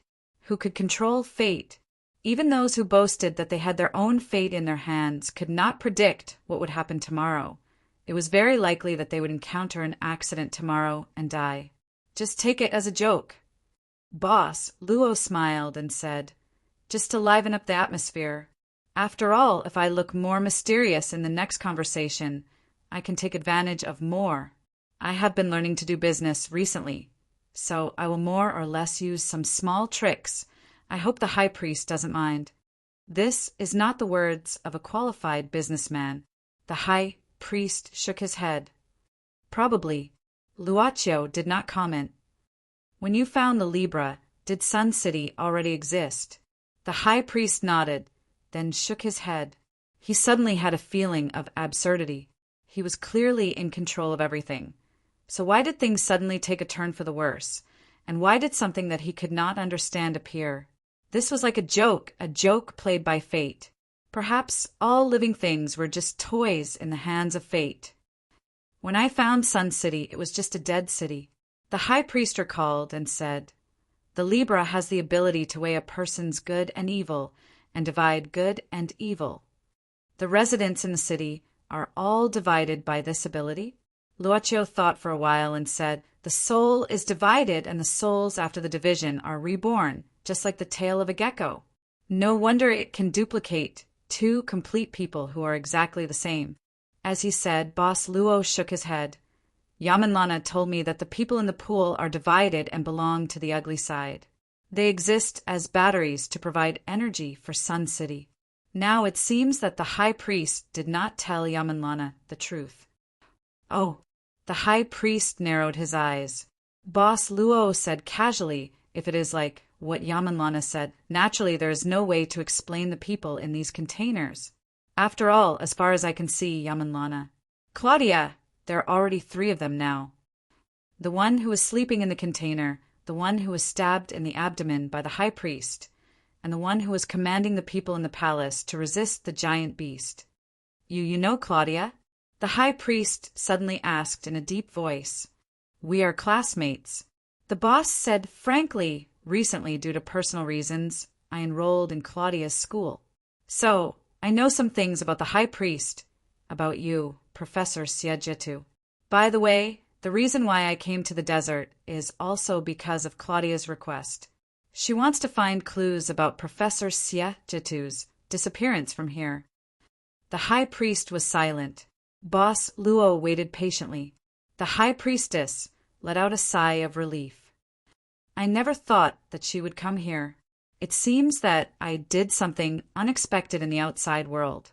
Boss Luo thought for a while and said, "It seems that the souls divided by the Libra also have some flaws." The high priest said calmly, "After all, they are divided into the good side and the evil side. Their personalities and behaviors are more or less different." "Then what about the high priest?" Boss Luo asked curiously, "Which one are you?" "I am Siegetu." Boss Luo nodded. "If they leave the temple for too long, outside, the people who are divided from the outside will turn into sand. They can't maintain it for long." The high priest said helplessly, "Their bodies are created from the sand of the desert here. The implanted souls give them the ability to move. But leaving the temple, actually if they leave the Libra for too long, their souls won't be able to replenish their power. Their souls will disappear and their bodies will naturally turn into sand." "What a pity." Boss Luo suddenly shook his head. The high priest frowned and said, "What's a pity?" Boss Luo said, "It seems that the souls divided by the Libra are only one-time consumables. No matter how good the quality is, they can't be stored for a long time. This kind of soul doesn't even have value. However, the ability of the Libra itself is already a priceless treasure." The high priest said in a deep voice, "The transformation of matter has to follow the law of equivalence. Those giant beasts in the desert." Luaccio shook his head and said, "It's actually the ugly side of these people. The folk customs in the City of the Sun are relatively simple. Although there are some residents who have developed bad habits, I don't think their nature is bad. They are kind. But even if they are kind, there is no guarantee that they won't be infected with bad habits. Of course, if someone controls the spread of desire behind the scenes, it will spread very quickly, just like the snakes in Eden. Pure humans are more susceptible to temptation." The high priest smiled faintly. This is an interesting experiment. As for the giant beasts in the desert, their origin is indeed the ugly side of the division. I started 2 experiments at the same time in Sun City, teaching the good people desire and trying to make the ugly people learn to be grateful. But it was a pity that those with an ugly side would never learn to be grateful. They would even fall into insanity due to the injection of beauty, eventually mutating into giant beasts that only knew how to break. And when kind people were infected with desire, they would also become giant beasts. Different types, different methods, but the same results are obtained. Boss Luo asked curiously, "What is the conclusion of the high priest?" The high priest said expressionlessly, "Humans go crazy because of kindness and self-destruct because of desire. Humans, from birth, walk on a path of self-destruction. War, invasion, fighting for love, fighting for family, fighting for the country, competitiveness, dissatisfaction, never-ending pace. In the end, only sadness is left." Boss Luo thought for a moment and said, "Under modern civilization, there have been many happy individuals, and these individuals are small families. But the invasion is still there, it's just that the mode has changed." The high priest mocked, "The process of civilization is still barbaric. There are many people who want to redeem it, but there are more humans who don't want to redeem it. Since Eve plucked the apple in Eden, there is only one fate for humans." The fate of humans, Boss Luo thought of Araya, but he didn't intend to refute the high priest's words. Under the entire Araya system, there was indeed only one fate for countless subworlds, unless one of these subworlds could transform into a perfect world. Subworld number 003, where he was originally on the path of destruction. But because of him, it was forcefully delayed for a few decades. You can't refute it, right? The high priest's eyes lit up slightly. "Because everything I said is happening every day. The world outside is showing a tragedy that makes people helpless all the time. Believe me." Boss Luo glanced at the high priest and sighed. "Your Excellency, I don't mean to refute your point of view. I just want to understand your point of view. So, don't do anything unnecessary to me. If you try to disturb me again..." The high priest's face suddenly turned pale. His heart was in severe pain, cold sweat dripped down, and his brain felt like it was going to explode at any time. He felt unprecedented weakness, panic, and fear. The claws of death seemed to have firmly grasped his heart. But this feeling only lasted for a moment. In a moment, he felt like he was going to collapse. "Do you feel better?" The high priest nodded with a pale face. There was a hint of respect in his bitter smile. "An existence like you has probably never felt the control of fate." "Maybe." Boss Luo shook his head and said, "My appearance here today is also a kind of fate's arrangement. However, the fate that you can see, know, and believe in is somewhat different from the fate that I can understand." "How enviable." The high priest sighed heavily. "Just like the black slaves living in Africa, they can never believe in the luxury of the European nobles. What kind of existence are you? God, demon, or a new creature that has surpassed the evolution of human beings?" "Me." Boss Luo smiled and said, "I am me. I only have one identity. Just like you. High priest, you only have one identity." He was silent for a long time before he said seriously, "I need to create the perfect weapon, awaken the remnant soul in the Libra, and completely control the power of the Libra. This is the only way to separate good and evil from the world. The way to make Eden beautiful forever is to make Eve never pluck that apple. But first, I need to make Eden appear." Chapter 1551. The Eden he spoke of naturally had nothing to do with the paradise in mythology. The so-called Eve, the snake, and the apple was just a metaphor. What the high priest wanted to create was a world without pain. The method was very simple: to use the power of the scales to divide the good and evil of all humans, and only keep the good side for the Garden of Eden. Then no longer spread the seeds of desire to the pure Garden of Eden.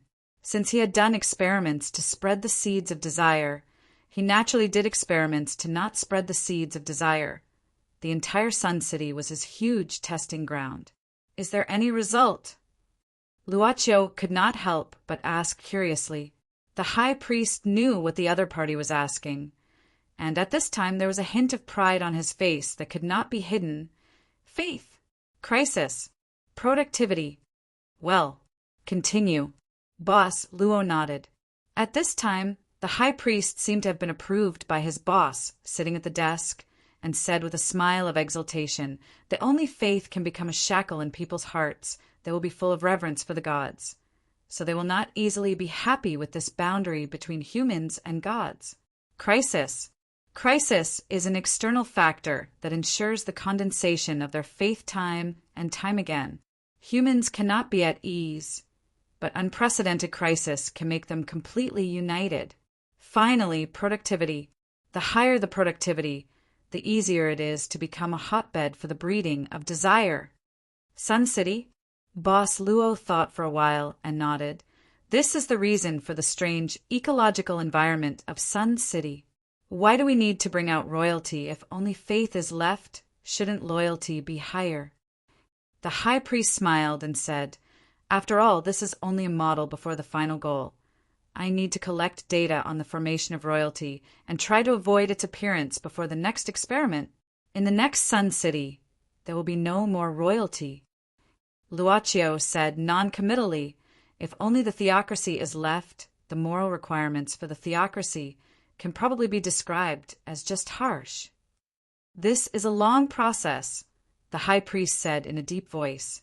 The high priest said in a deep voice, It took tens of thousands of years to create the society we have today, to create another perfect world. It is naturally impossible to do so in a short time. But as long as the method is right, it will come true one day. The correct method. Boss Luo smiled. He wanted to ask who would be the one to decide if this method was correct or wrong, but after some thought, he decided not to say it. I wonder if the high priestess has thought of something. What? Boss Luo said indifferently.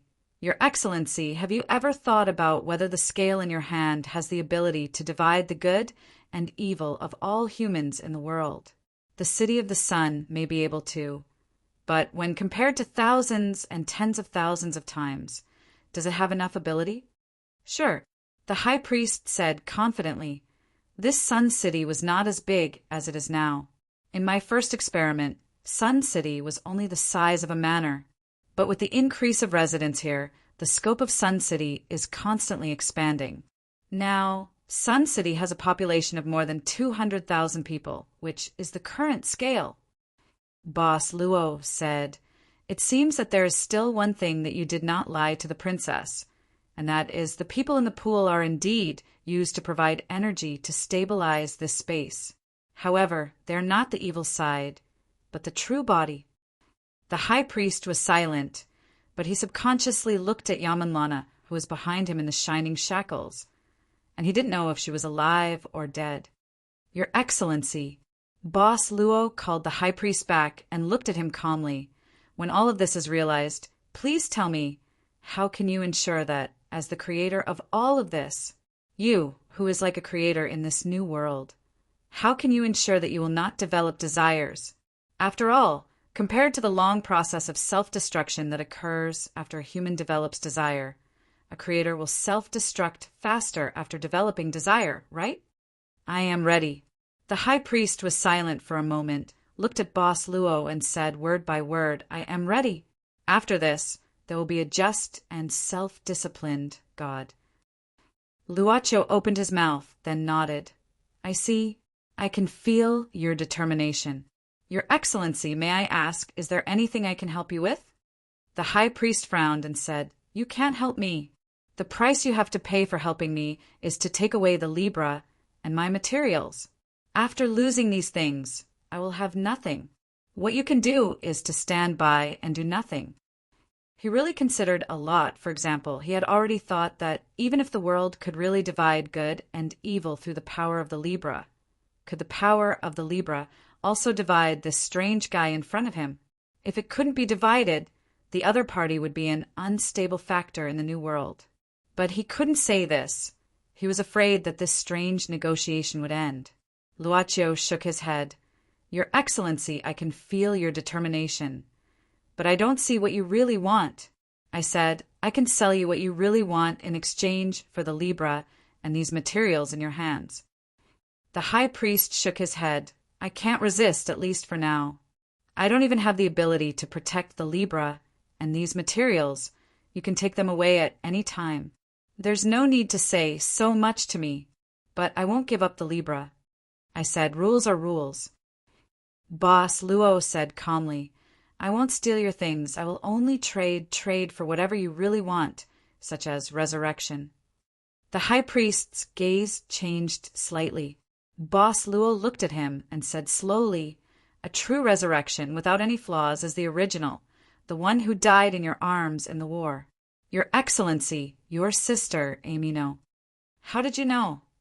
The high priest pressed his hands on the table and stood up abruptly.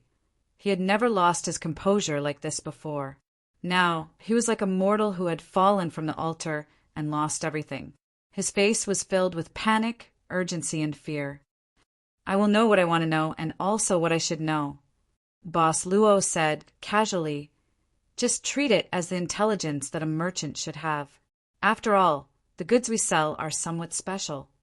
Amino, my sister.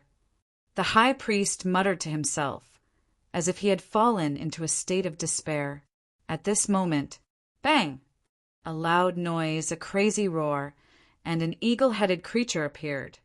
First, the wall broke, then the rocks fell, and then it crashed into the room. The crazy roar echoed in the last secret room. The fleshy wings spread out like webbed claws, and also like the palms of a demon, spreading out to the extreme. Its scarlet eyes, hot air billowed from its nose, and its sharp beak overflowed with saliva. This pharaoh of the kingdom was a mutated creature.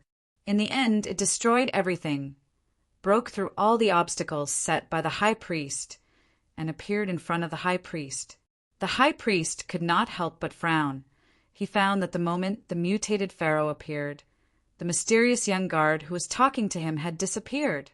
Even the chair that he sat on and the table that he used, they all disappeared. It was easy to find the way back to the pharaoh's chamber. After all, she grew up in the palace. After putting on the golden armor, the little maid Elaine found that her physical strength had become unusually good, and it was as if she did not need to use any strength to run. Lord Lamp God! Lord Lamp God! Lord Lamp God! Before the person had even run into the main hall, the little maid's voice had already spread into the main hall, echoing. Then, a figure quickly ran up the stairs to the throne and respectfully knelt down. The red lamp god was sitting on the throne, snoring. At this time, he quietly opened one of his eyes to take a look, then closed it again. Lord Lamp God, you are amazing. The little maid said excitedly, I really defeated the giant beast. So amazing. The red lamp god stretched slowly and yawned. Humph, it's just a matter of waving my finger. Don't make a fuss about nothing. How about it? Have you seen the power of this lamp god? The little maid quickly nodded and said, Yes. I now believe that Lord Lamp God can bring happiness to the princess.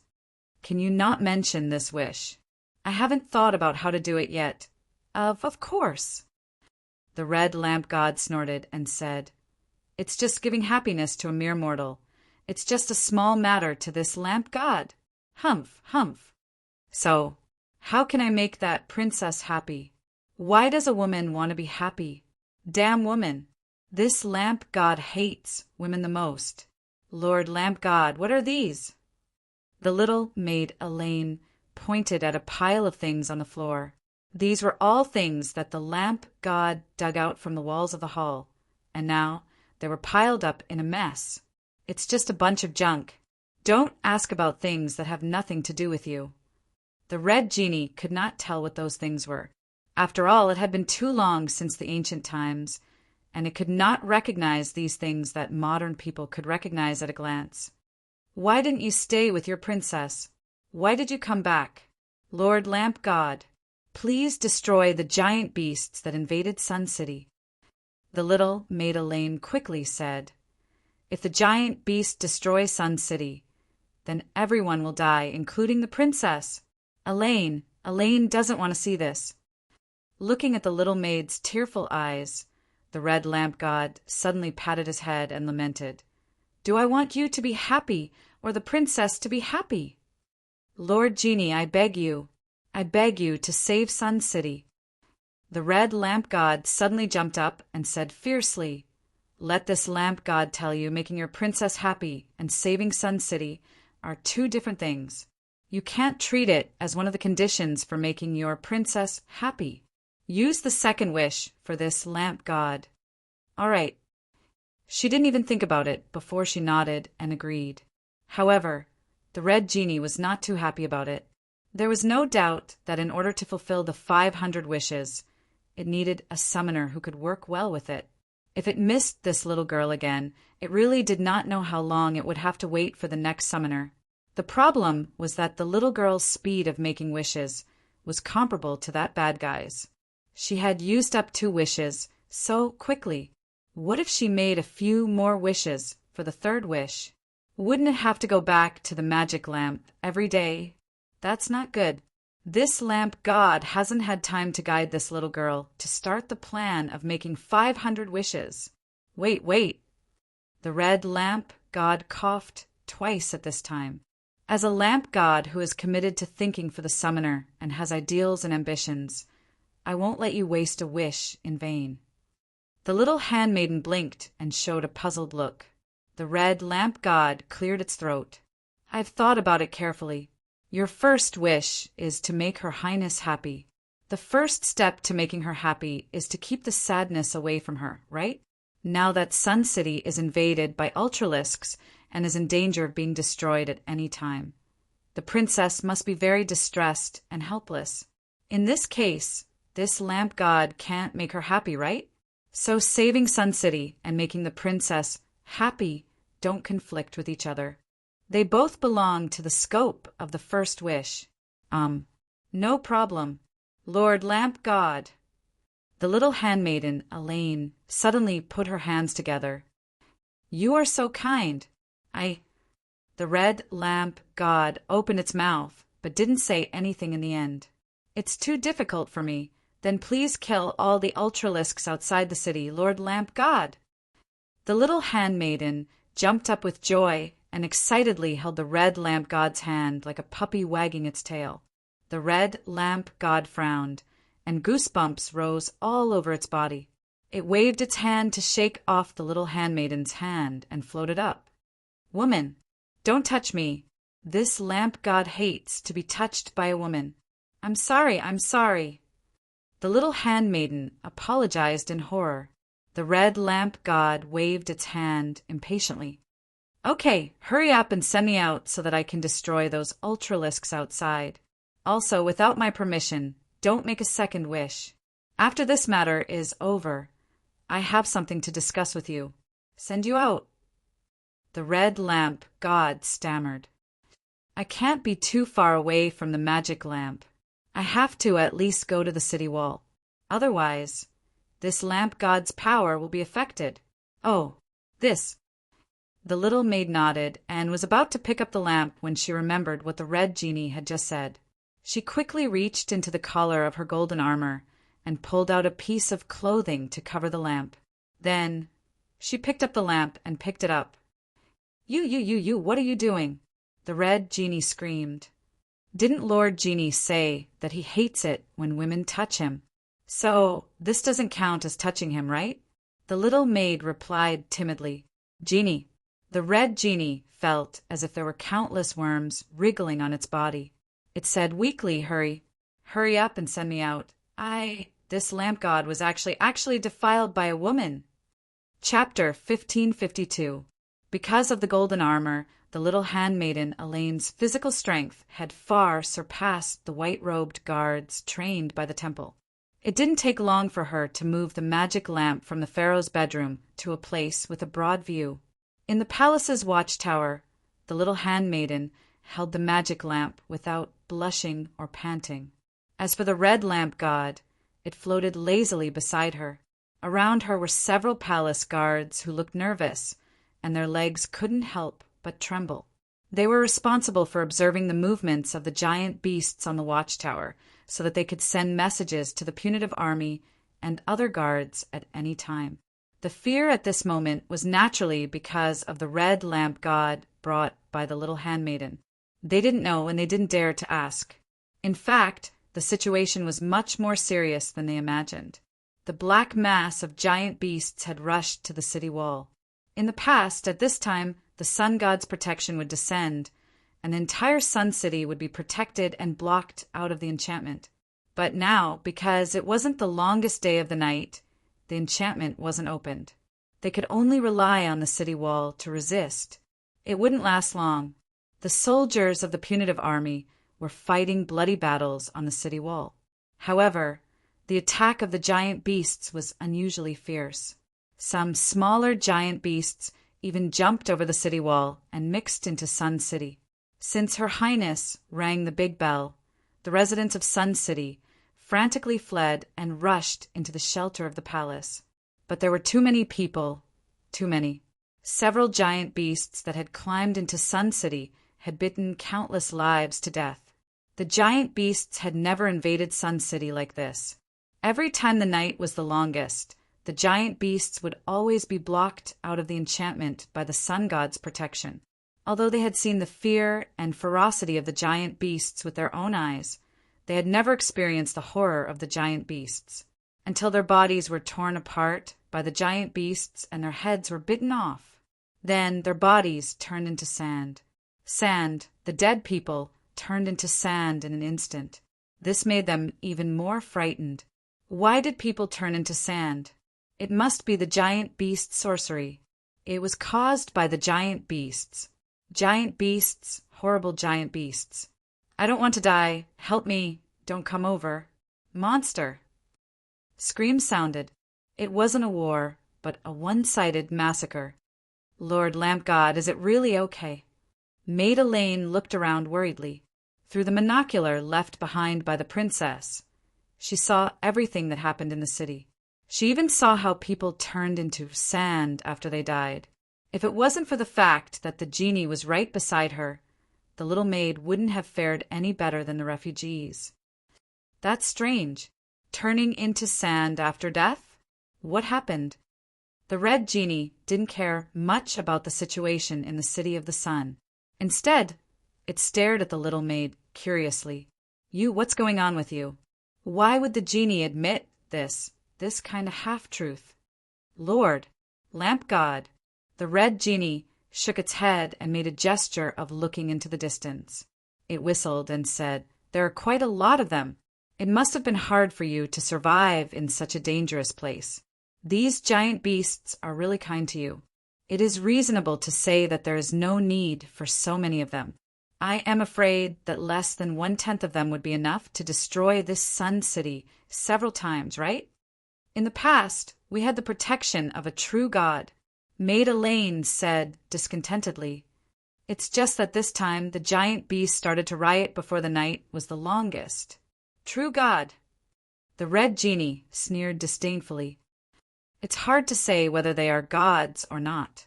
Lord Lamp God, how can you—" Maid Elaine couldn't help but panic. This was completely contrary to what she had been taught since she was a child. "I'll let you see what the power of a god is." The red genie snorted twice at this time, and then its body directly rushed up. Above the palace, a red light suddenly burst out like a scorching sun. The red genie raised its hands at this time, and in the palm of its hands, a hot fireball directly appeared.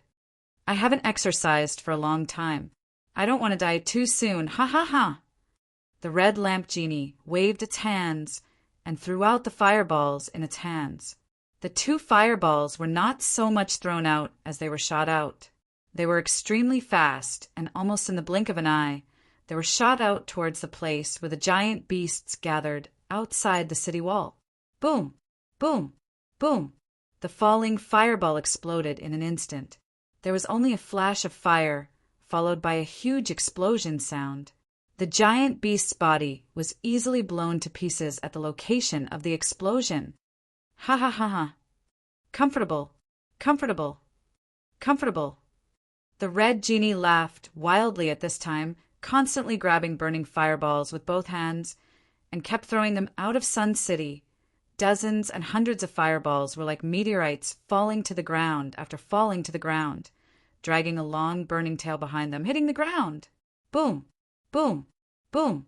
In the red genie's wild laughter, the sound of the explosion was like a tsunami, crazily impacting the hearing of the people. The earth was shaking. The whole Sun City was shaking because of the red genie's attack at this time. On the sentry tower, several palace guards had already sat on the ground in fear at this time. When had they ever seen such a terrible power? Even if it was the protection of a true god, it would only be a gentle barrier, not a destructive attack like this. Miss Elaine. Who is this? Genie. The little Maid Elaine quickly said. It was summoned by the divine artifact that Her Highness gave me. Her Highness. Several guards suddenly gasped and nodded in unison. So that's it. No wonder. Her Highness is the saintess of the temple. This must be a gift from the sun god to help us resist the giant beasts. The little maid blinked her eyes. She really didn't know whether the divine artifact was a gift from the sun god, but this red genie didn't seem to deal with true gods. Was that really the case? After all, she still didn't know the origin of the magic lamp. She would ask in detail later. At this time, the red genie, who didn't know that its credit was inexplicably given to the sun god, was very happy to burn the giant beasts to death. It had been trapped in the magic lamp for too long. Woman, this genie will show you the most brilliant flower of fire in the world. The red genie shouted at this time, and then raised its hands at the same time. A huge fireball began to form in the red genie's hands, and then it rose into the air like the sun, instantly illuminating the entire Sun City within a radius of thousands of meters. Even on the ground, one could feel the heat of this sun. The subjugation soldiers who were fighting bloody battles on the city wall couldn't help but stop at this time. In the city, the people who were rushing into the palace subconsciously stopped and looked up at the bright night sky. The giant beasts seemed to have sensed the danger, and suddenly the commotion escalated. At this moment, the huge sun suddenly exploded. After the explosion, countless small fireballs scattered in all directions. Blazing flowers bloomed in the night sky. Flames burned the earth. They would never forget this doomsday-like scene. Boom, boom, boom, boom. The sound of the explosion lasted for dozens of seconds. It may have taken decades to build Sun City, but it seemed that it only took dozens of seconds to destroy it. When the fireballs stopped raining down from the sky, there was no longer a walking giant beast on the ground. The corpses of these giant beasts were everywhere. Their corpses soon turned into sand little by little, like the dead residents. The city of the sun was still bright at this time. That was the light from the flames that were still burning after the explosion. The flames shone on the broken streets and the collapsed city walls. The red genie of the lamp descended on the sentry tower of the palace with a comfortable expression on his face. Anyway, all the giant beasts were really wiped out. The little maid Elaine suddenly shivered, and her face turned red. She excitedly grabbed the red genie's hand and said, "Genie, you are really amazing. Seeing that you sincerely praise this genie, I won't shake you off this time." I said, "Don't touch me. I hate it when women touch me." The red genie snorted coldly. "Ha ha ha." The little maid quickly let go and then said happily, "Her Highness will be very happy. I have to tell her that all the giant beasts have been wiped out. Go, go." The red genie waved his hand disdainfully, but in his heart he thought that it would be good to meet the princess personally. He wanted to see what kind of person the princess was and what she liked, so that he could fulfill his first wish. Humph! What else does a woman want to be happy? She just wants a man, right? TSK women. The red genie had already planned to catch a man and cast a love spell on him to make him fall in love with the princess. Of course, if the princess already had someone she liked, it would be even easier. The temple. Her Highness said that she was going to find the high priest. Okay. The red genie waved his hand, and a decorative curtain in the corner of the palace flew over. He stepped on the curtain and said, "Come on up, this is faster." Fly, fly. He was flying. I fly. Ah. In the last secret room, the sharp cry of the eagle-headed creature echoed. This cry seemed to have changed qualitatively after this creature saw Yamanlana in the flash of light with her abdomen stained with blood. Not only did it become sharper, but it also became painful, angry, and sad. It suddenly looked at the high priest bitterly. When the red eyes met with the high priest's, the high priest subconsciously took a small step back. He couldn't help but kick the scales of good and evil that was sunk on the floor. To his surprise, the scales of good and evil actually moved because of his touch. At this time, the high priest had no time to think about why the scales could move. He instinctively bent down to pick up the scales.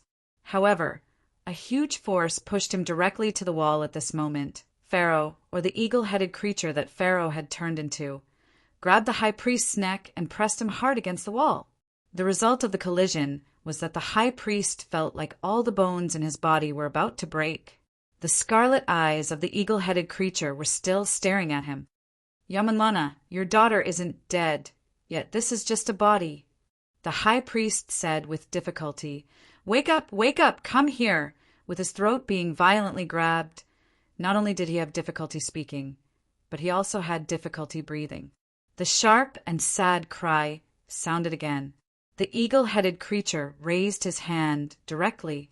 His fingers were like sharp thorns, piercing directly into the high priest's chest and abdomen. The high priest's eyes were instantly bloodshot because of this horrible pain. A mouthful of blood gushed out from his throat. The eagle-headed creature suddenly pulled out his hand, then grabbed the high priest's arm and used his body as a hammer, crazily slamming him on the floor. Again and again, again and again. This hard floor was smashed into cracks one after another. Finally, the eagle-headed creature exerted its strength for the last time, smashing the high priest's body into the floor. His body was twisted, as if he had lost the support of his bones. Blood overflowed from his eyes, ears, mouth, and nose, making him look like mud. After that, the eagle-headed creature jumped in front of Yamanlana. Its hands directly grabbed the light that imprisoned Yamanlana. The light was so hot that when its hands just grabbed it, there was a sizzling sound of burning. It wanted to tear the light apart, but the burning made it suffer great pain, so it screamed miserably. Blood dripped, drop by drop, as if she heard something. Yamanlana's gradually fading consciousness got a trace of clarity. Her vision recovered from the darkness, and she saw blurry blood. Yamanlana raised her head with difficulty. "Don't do this. Do you know, after the next reincarnation, all of this will start again. I will still be Yamanlana, your daughter. What you are doing now is just..." As if it didn't hear her, it desperately tore the light with its hands. Finally, a light was finally torn apart, but the eagle-headed creature's body had been burned with thousands of holes by the light. "Give up. You are separated by the power of Tiancheng. You can't defeat Tiancheng." Yamanlana's voice was sad. "I didn't know you were like this. I used to be so greedy for the outside world, and even thought of never coming back. I even gave the longing for a father to another person, not you. Even so, even though I am so despicable, is it worth it, Its hands tore another light, but there were still dozens of light on Yamanlana's body. But it seemed that it had used up all its strength, and its hands were hanging down weakly. Yamanlana. It raised its head again, and the behemoth was beyond Yamanlana's understanding of the behemoth. It was talking. Suddenly, it grabbed the flash with both hands as if there was an endless amount of power gushing out from its body. This time, it easily tore the flash apart. The light was torn apart one by one, and Yamanlana's body was gradually freed. Your wish. Power, the power to end all of this, even if you become a monster. Yes, Your Majesty. Chapter 1553. With his ear on the floor, Ivan was listening to something. After a while, he got up and quickly ran back to Otto's side. On the square of the miniature temple, Otto was sorting out the equipment he brought. Most of the metal equipment was stuck to the square because of the strong electromagnetic field. Now that the electromagnetic field had been removed, the equipment could be used again. He brought the equipment with him when he explored the ruins of the Oasis Temple half a year ago. Later, he was trapped in the Sun City and didn't get any supplies. Therefore, the equipment was running out. In this dangerous place, he didn't know how long he would be trapped here. Seeing that the bullets in his hand were about to run out, Otto had to make a desperate decision. He didn't want to be trapped in the Sun City for the rest of his life. His life was so long that he had traveled all over the world. How could he be trapped in this small place? "Sir, what are you doing?" "I'm using the rest of the things to make something more powerful." Ibn naturally didn't know what it was, but he felt that it was very powerful. He nodded and quickly said, "The commotion outside seems to have stopped. I don't know what happened just now. It's like we're surrounded by giant beasts. It's normal that it stopped. I didn't want to cause too much chaos." Otto, the night watcher, said calmly, "It's just releasing a giant beast hiding in the palace. We can still clean up the mess if more people die." Although Otto said that it was easy to kill more people, Ivan felt a chill down his spine. This man was really cold-blooded. At this moment, night watcher, Otto put his backpack on his back and looked up at the miniature godly temple in front of him.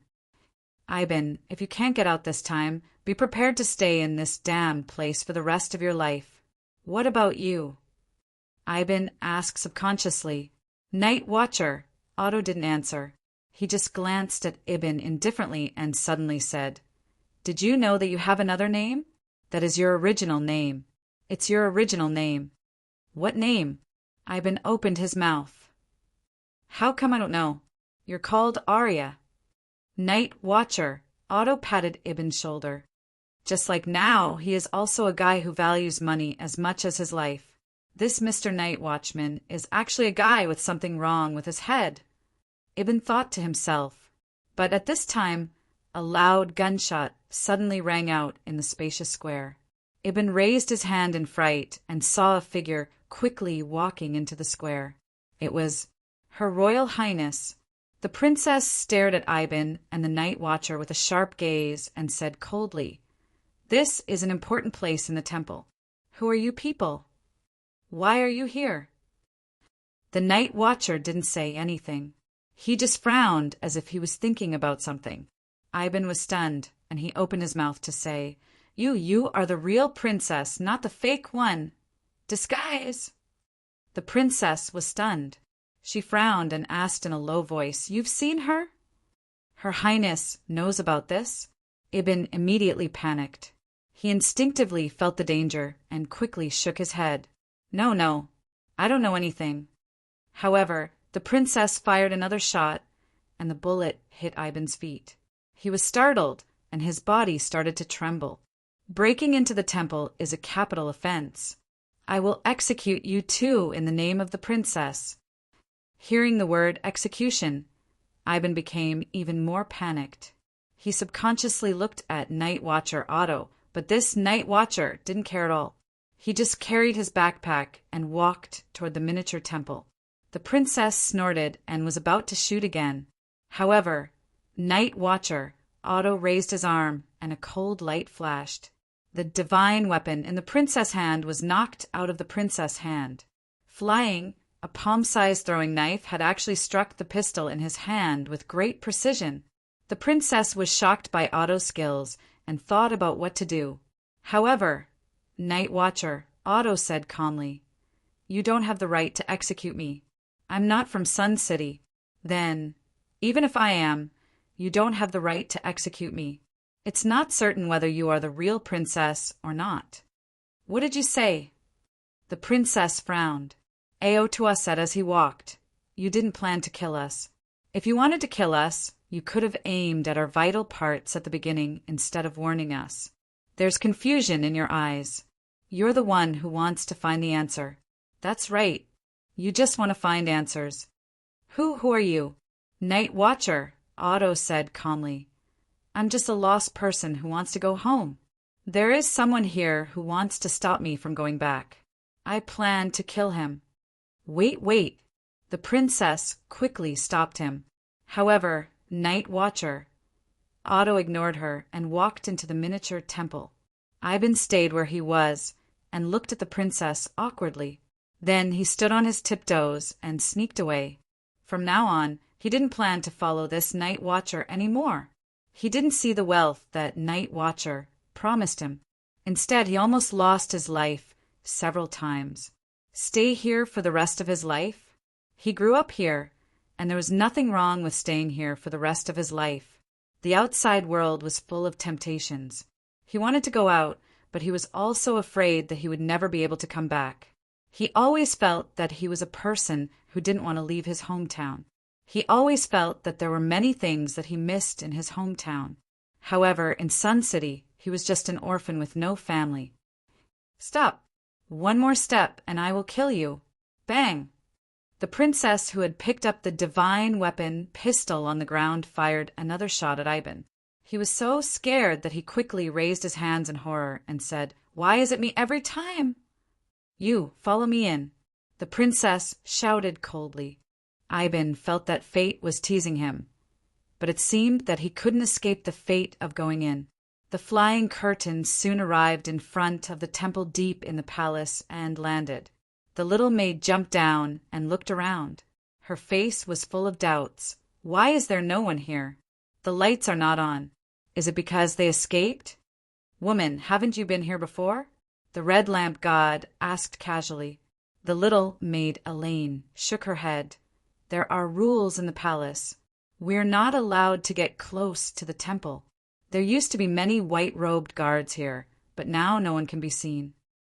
She saw many piles of sand on the ground and couldn't help but think of the people who were bitten to death by the giant beasts and turned into sand. She couldn't help but have a certain guess in her heart, but she felt that this idea was too frightening. She quickly shook her head and threw this thought to the back of her mind. Master Lamp God, what are you doing? The little maid suddenly opened her eyes wide. The red lamp god began to dig the ground. The red lamp god pried opened the floor of the temple one by one and pulled something out from the ground. It was something that looked like a long rope. It is here. The red lamp god pulled the rope out from the ground and directly broke it in front of him. Sparks and lightning flashed at the broken part of the rope. The little maid Elaine's face paled, and she quickly hid behind the red genie's back. This thing is everywhere in the underground of Sun City, like a spider web. The red lamp god touched the broken part of the rope with his finger and was directly electrocuted. It's quite comfortable. He put the broken part directly on his shoulder and then whispered in a low voice, "Oh, it can cure this lamp god's shoulder. Not bad, woman. Do you want to try?" No. The little maid Elaine was scared and shook her head. Master Lamp God, we still need to find the princess. Oh, you are right. The red lamp god nodded and then put down the broken rope in his hand and muttered, "But the power of the electricity is not enough. There seems to be a bigger one underground. I don't know if the effect will be better." Because in its perception, all the thick black threads in the city were ultimately gathered in this temple. And if it had time, it would take some time to massage and relax. The lamp god once again boarded the flying curtain. When it was about to start again, for some reason, its face suddenly changed slightly. It looked at the temple in front of it in surprise and felt a terrifying aura coming from something. It couldn't feel how strong this aura was. Perhaps it was very weak, not even 1/10 of its own.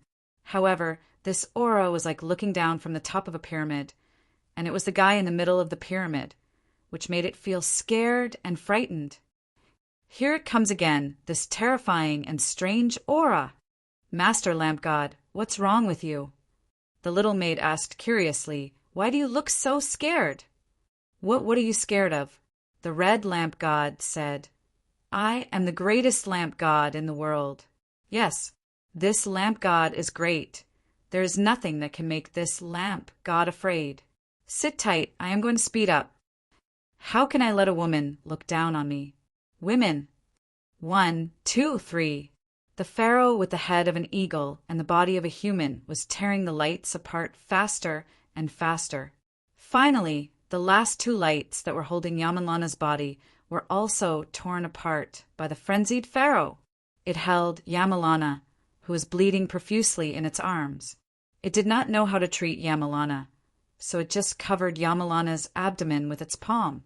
It did not do anything else, just stood there quietly. But miraculously, Yamalana began to feel that her strength seemed to be recovering, and the pain in her abdomen also disappeared little by little, and even started to heal. But she was still weak, so she needed to lean on the pharaoh to keep herself from falling. It has been a long time since I was in your arms.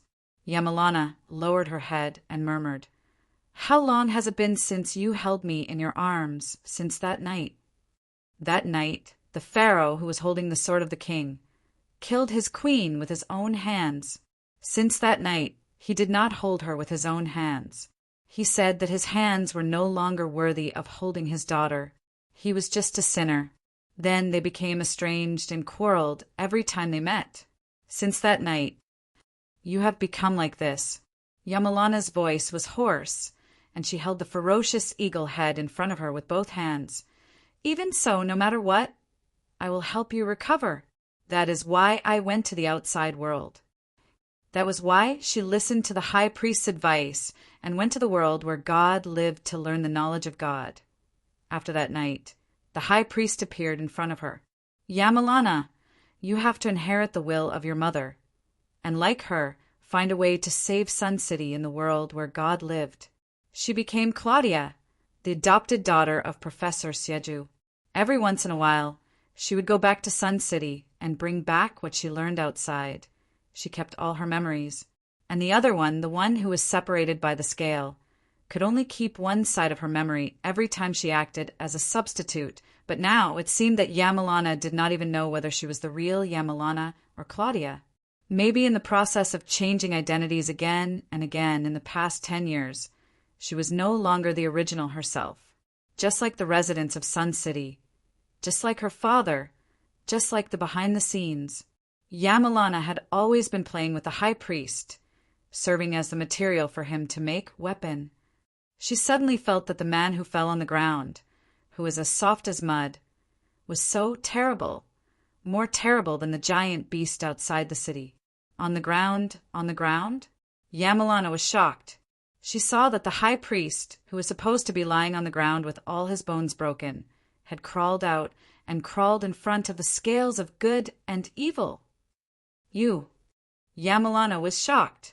She was surprised by the high priest's terrifying perseverance. How strong must his will be to be able to drag this body with no intact bones, and even the chest and abdomen were pierced through? There was a horrible blood stain on the ground. He crawled over, dragging this blood stain with him. The pharaoh with an eagle head and a human body felt Yamalana's movement, so he turned his head and looked at the high priest, who was stretching his hand to the scales of good and evil on the ground, and his eyes flashed. Yamalana, which one do you think I am? The high priest showed a smile to Yamalana. The pharaoh with an eagle head and a human body also took action at this time. He spat out a ball of fire directly from his mouth. The moment the fire came, the high priest suddenly roared, grabbed the scale, and threw it out. In the furious laughter, the high priest's body was burned into ashes by the fire in an instant. The scale that was thrown out directly hit a container pillar in the distance.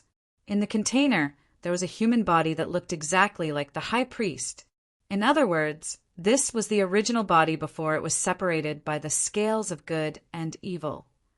The high priest in the cylindrical container, Siejetu, suddenly opened his eyes.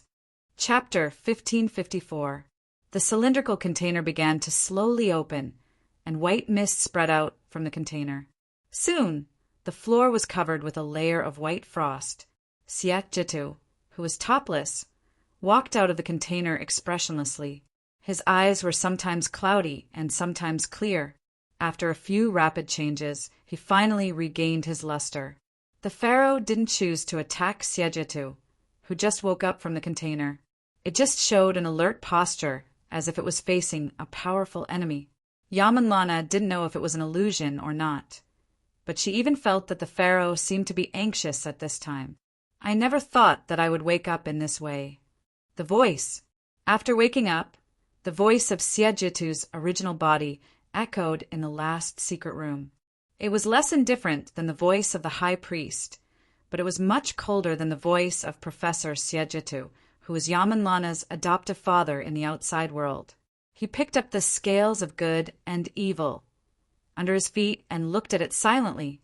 The pharaoh was more ferocious at this time, but it still didn't do anything.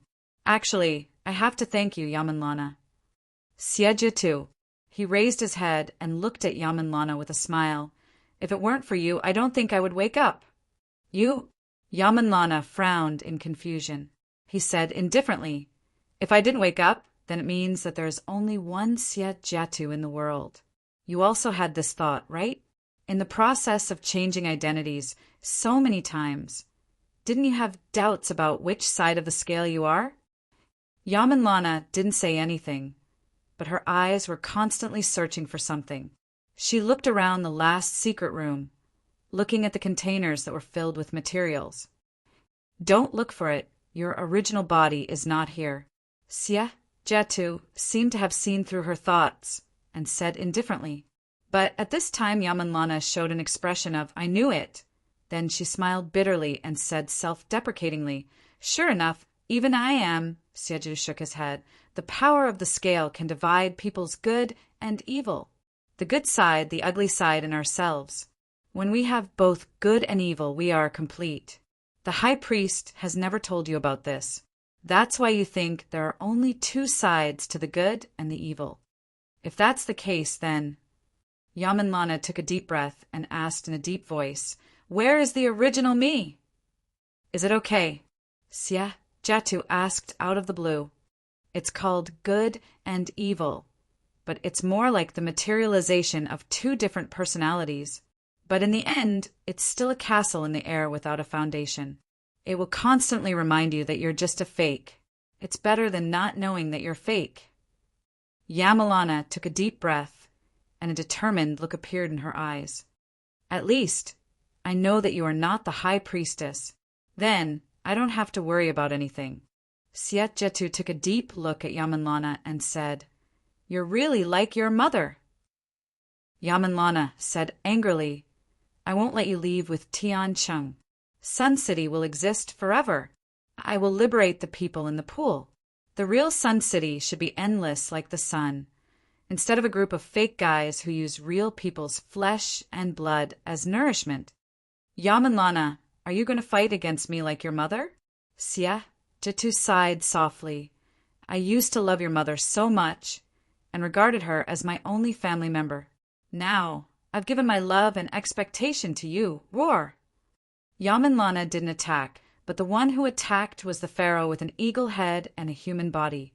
After Siegetu mentioned Yamanlana's mother, the pharaoh's reaction became extremely fierce. It had a very strong power, which was enough to tear apart the flash from Tiancheng. Therefore, the moment it attacked, the temperature of the entire secret room suddenly soared. But Siegetu just shook his head and then reached out to hold the central shaft of Tiancheng and slowly pulled it out. The central shaft was connected to a chain, and at the end of the chain, there was a weight half the size of a palm. It was like a flying hammer. Siegetu raised his hand, and the flying hammer instantly shot out. The hammer, as the weight, easily hit the belly of the pharaoh with an eagle head and a human body. The extremely strong impact made the pharaoh with an eagle head and a human body scream instantly. Good and evil scale, Siegetu said slowly. It doesn't only have the ability to divide good and evil. At least in terms of attack, it's not very weak. Of course, the ability to defend is also very strong. As he said, the trays on the left and right sides of the good and evil scale suddenly shot out and were embedded on Siegetu's left and right shoulders.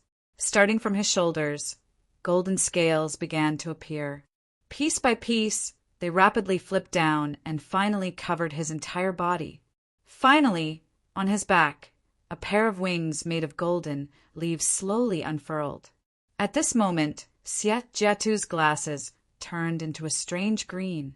He waved the flying hammer of Tiancheng again, and directly tied up the pharaoh with an eagle head and a human body. Pulling and swinging, the pharaoh with an eagle head and a human body crashed into the surrounding walls, the floor, and the ceiling again and again. It couldn't break free from the shackles of the chains, and could only bear the attacks one-sidedly and screamed continuously.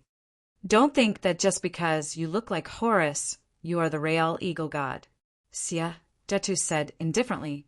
After all, you are not the real Horus. You are just an eye. And now you have even dug out the real power of the eye. You can't resist the power of the scale. Bang, bang, bang. Gunshots. The bullets shot on Xie Jietu's golden scales, but they didn't even leave a shallow mark.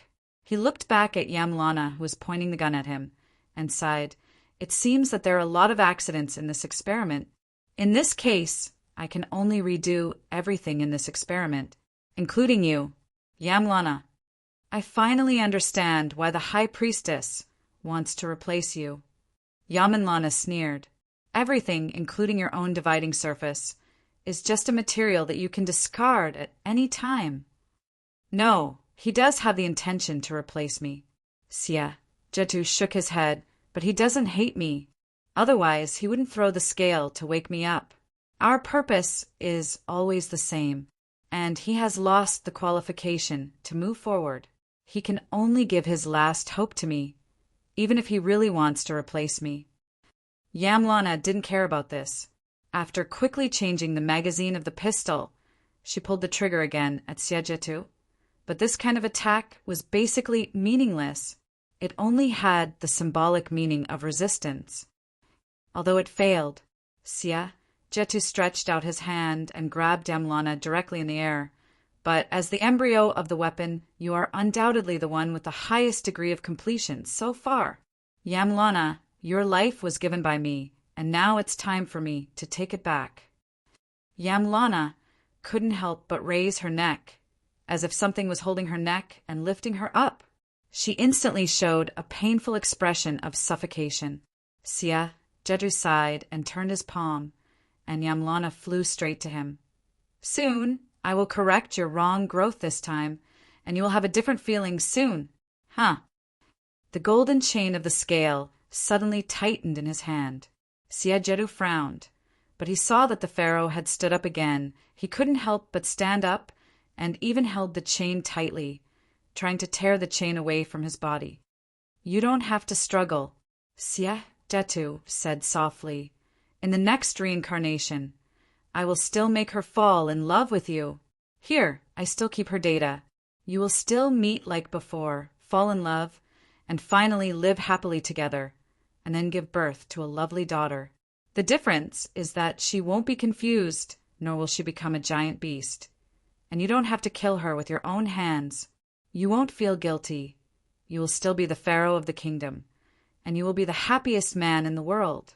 Believe me, I can give you these, so give up. You can't break free from the power of the scale. Kacha. The pharaoh's body swelled with a blazing aura, and the golden chain of the scale actually broke the pharaoh's body in an instant. The broken pieces of the chain directly shot into the wall. The moment the chain broke, the pharaoh pounced on Xie Jietu directly. He actually managed to break free. Xie Jietu looked at this scene in surprise. While he was distracted, his waist was grabbed by the pharaoh, who had an eagle head and a human body, and he was slammed into the wall behind him. At this time, the pharaoh, who was holding Xie Jietu tightly, roared like a beast. Xie Jietu frowned, and no one knew what he was thinking. Because of the protection of the golden scale armor, such a collision didn't hurt him at all, but the pharaoh's abnormality attracted his attention. Vigilance. After the high priest died, the memory of the divided plane automatically returned to the main body. But after all, the high priest's memory over the years was very large, and he couldn't completely digest it all at once. Now, Seeing the mutant pharaoh in such a frenzy, the chaotic memory in Siegetu's mind began to quickly correct itself. He instantly swelled his arms and broke free from the pharaoh's tight grip and kicked the pharaoh away. "Who did you give your left eye to?" Siegetu's eyes were suddenly filled with a strange light, but the pharaoh didn't care. After it was injured, it became even crazier and pounced on Siegetu again. Siegetu snorted coldly, and the chain on the golden scale flying hammer began to shrink rapidly and finally turned into a hard long stick. The long stick directly hit the pharaoh's shoulder. Yamanlana even heard the sound of bones breaking. "Father, you're too noisy." At this time, Siegetu turned around, and as if there was an invisible force in his eyes, it directly hit Yamanlana and sent her flying into the wall. Yamanlana spat out a mouthful of blood, and she only felt dizzy, as if her body suddenly fell apart. Seftera! The eagle-headed, human-bodied pharaoh crawled up once again. At this moment, a white flame was burning on its body. It was not a flame, but the blazing aura released from its body was so intense that it seemed like a flame that had materialized. "Don't call me that name again," Siegetu shouted in a deep voice, and at the same time a horrible breath was released with him as the center. What kind of breath was this? Yamanlana couldn't even get up. Her whole body was trembling, and her heart was trembling. A sense of fear from the bottom of her heart instantly deprived her of all her strength. God! What was God? You couldn't describe what God was, but when God appeared, you would know that it was a god. Seeing God, you would know it was a kind of natural shock and hint that came from a higher level of evolution of life to a lower level of life. As Claudia, Yamanlana had a lot of experience in learning modern science. She also had a lot of contact with theology, so she could clearly understand the existence of this concept, but she didn't understand why Siegetu's body had this kind of breath that only God should have. "You!" Suddenly, Yamanlana's heart was suddenly enlightened, and she said involuntarily, You are not. You are the remnant soul in the Libra." Siegetu, who was in front of her, let out a sigh of relief. The aura that made Yamanlana tremble all the time seemed to be restrained. He smiled at Yamanlana. "It seems that all these years of training you didn't go to waste. At least in this situation you can still keep calm. Yamanlana, you are really excellent. I really don't want to delete you, who has grown to this extent. You are not Siegetu. You are not him." Yamanlana stepped back in fear. The other party didn't admit anything, but what he said was enough to explain everything. At this time in Siegetu's body, the thing that really dominated everything was indeed the remnant soul in the Libra. That was the remnant soul that the high priest wanted to build a container to contain in his plan. However, since this remnant soul had already invaded the real Siegetu, then why did the high priest still? "Who are you?" Yamanlana asked in confusion. Siegetu smiled slightly and said calmly, "Your father, this pharaoh, hasn't he been calling my name?" Yamanlana, a smart person like you still hasn't noticed? "Seth." Yamanlana looked at him in disbelief. "The god of the desert, the master of death, the old enemy of the sun god. Are you really Seth?" Chapter 1555. Seth was the incarnation of many divine positions in ancient Egyptian mythology. Yamarana knew about it not because Seth was the enemy of the Sun City that the people in the Sun City believed in, but through the systematic learning in the outside world. She knew most of the myths about ancient Egypt. Yes, myths. In the eyes of the people in the outside world, these were just myths, and many of them were even interesting. But in Yamarana's view, these were obviously real in the Sun City. Seth. Yamarana subconsciously looked at the eagle-headed pharaoh who was guarding her, and she couldn't help but change her expression again. Eagle-headed pharaoh, the symbol of Horus. I should have thought of it earlier. But why? Why is my father?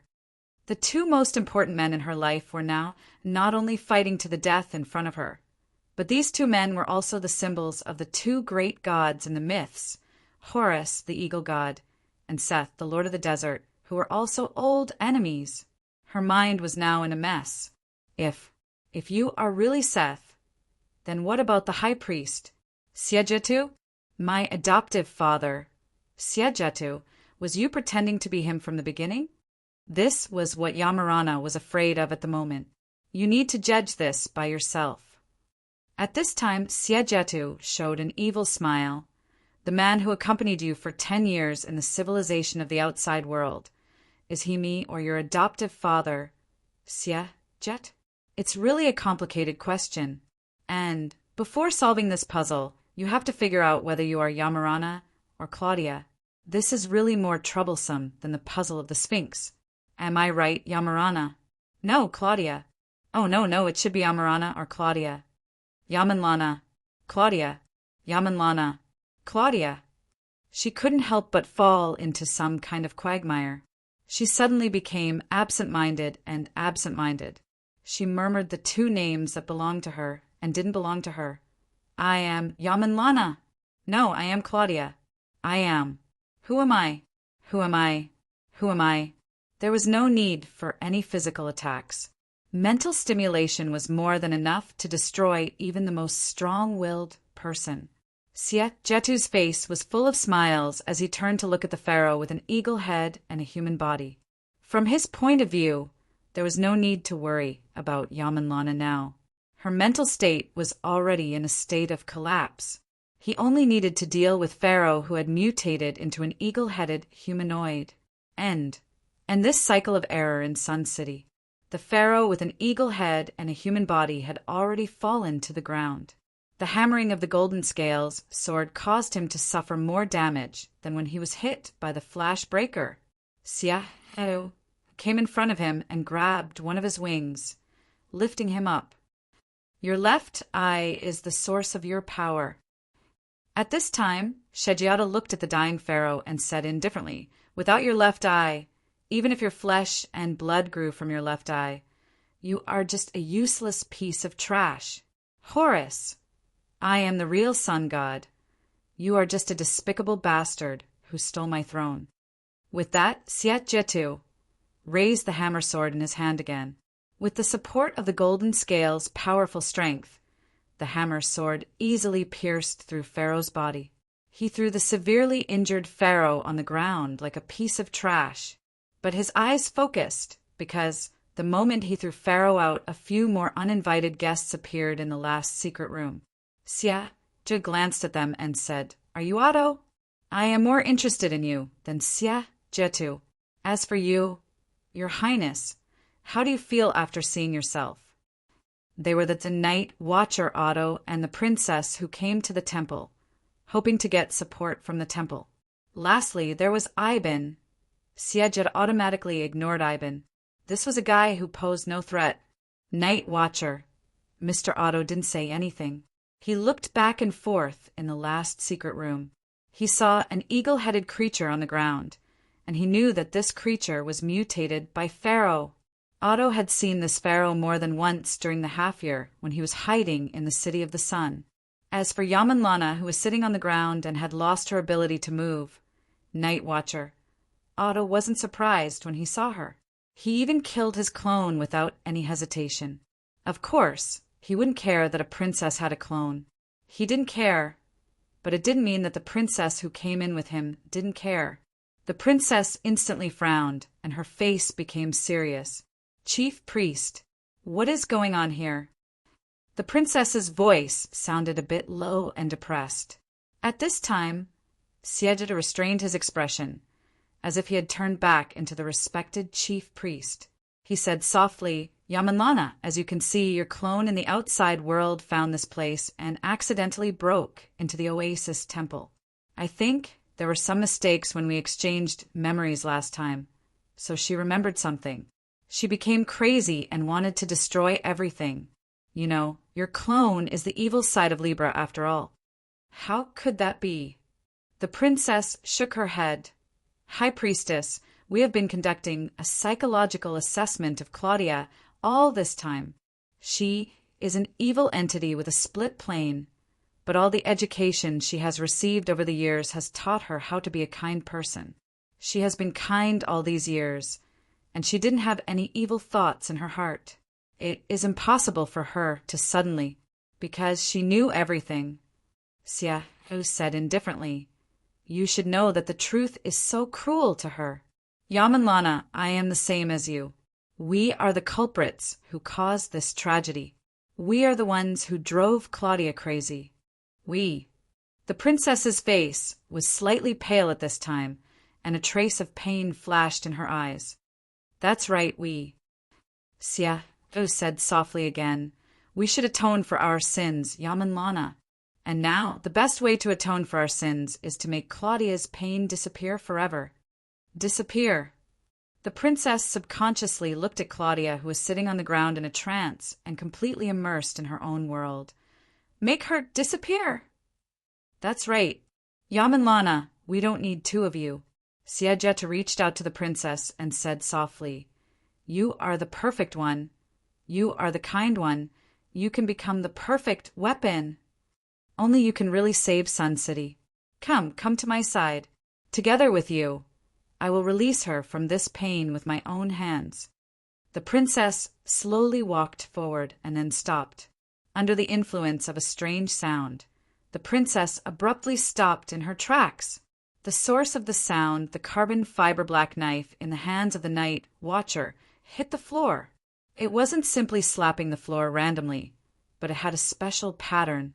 The sound of the carbon fiber black knife slapping the floor was like a needle, piercing the princess's brain, causing her head to ache faintly.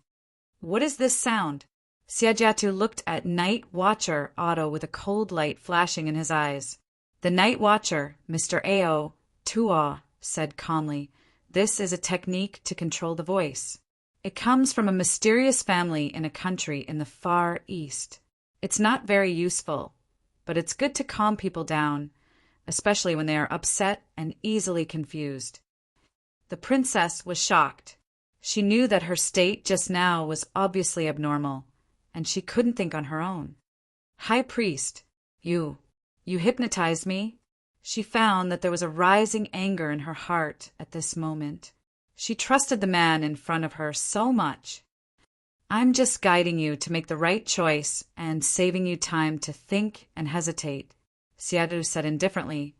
"We should pursue more efficient means. Yamanlana, we shouldn't waste time on hesitation, but should use time to make tools. You are no longer childish. You should understand what you should do and what you shouldn't do." Her Royal Highness remained silent. She looked at her unresponsive self, then looked at the pharaoh who was lying on the ground. It was unknown whether he was dead or alive. Suddenly she said, "High Priest, is the situation here under control?"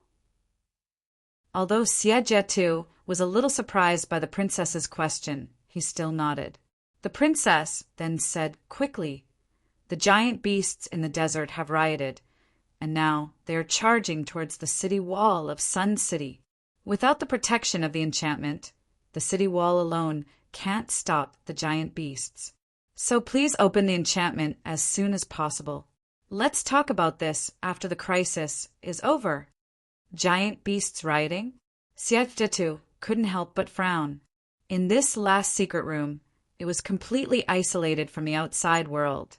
This so-called last secret room was actually in the passage connecting the outside world and Sun City. It was an independent space. Yes, giant beasts rioting.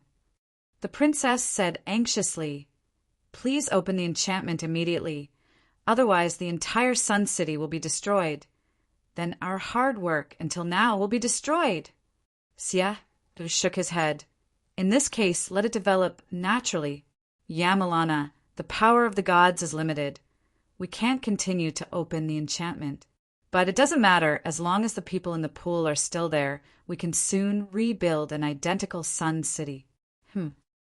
Bang, bang, bang, dash. The bullets hit directly on the golden armor on his body. This scene seemed to have happened not long ago. Of course, the bullets couldn't penetrate the golden armor, but it made him frown and said in a deep voice, "Yamanlana, what are you doing?" "I'm not doing anything." Her Royal Highness heaved a sigh of relief. "I'm just preparing for the worst." High Priest Xiahou, My adoptive father would never force me to do something I don't like, nor would he say anything about giving up Sun City in front of me. He won't hurt Pharaoh, because he must know that this will only make me sad. The real Sia, Jeru, won't make me sad, but you are not. Humph. Sia couldn't help but snort. It seems that I have raised you for nothing these years. Well, you should return to the most primitive material like everything here. I will rebuild a new Sun City. Since the giant beasts outside are rioting, that's good. It saves me the effort of destroying this place. After that, Siegeru directly stretched out his hand across the air, and an invisible force instantly grabbed the princess' neck. She couldn't struggle, even if her martial arts were good. How could she deal with this kind of inhuman force? Seeing this, Night Watcher, Otto moved without any warning. He jumped, and the carbon fiber black blade instantly slashed down. The sharp blade directly cut on Sia's golden scale armor, and the vibration echoed in the last secret room, and the sound was not much softer than the sound of a bullet. The slash didn't cut open the golden scale armor, but it made Sia's footsteps slightly stop. Sia looked at Night Watcher, Otto in surprise, and waved his hand, but Night Watcher, Otto nimbly dodged and kept retreating. Sia couldn't catch Night Watcher, Otto like he caught the princess. Just a mere mortal. Sia Jetu's eyes flashed with a trace of killing intent.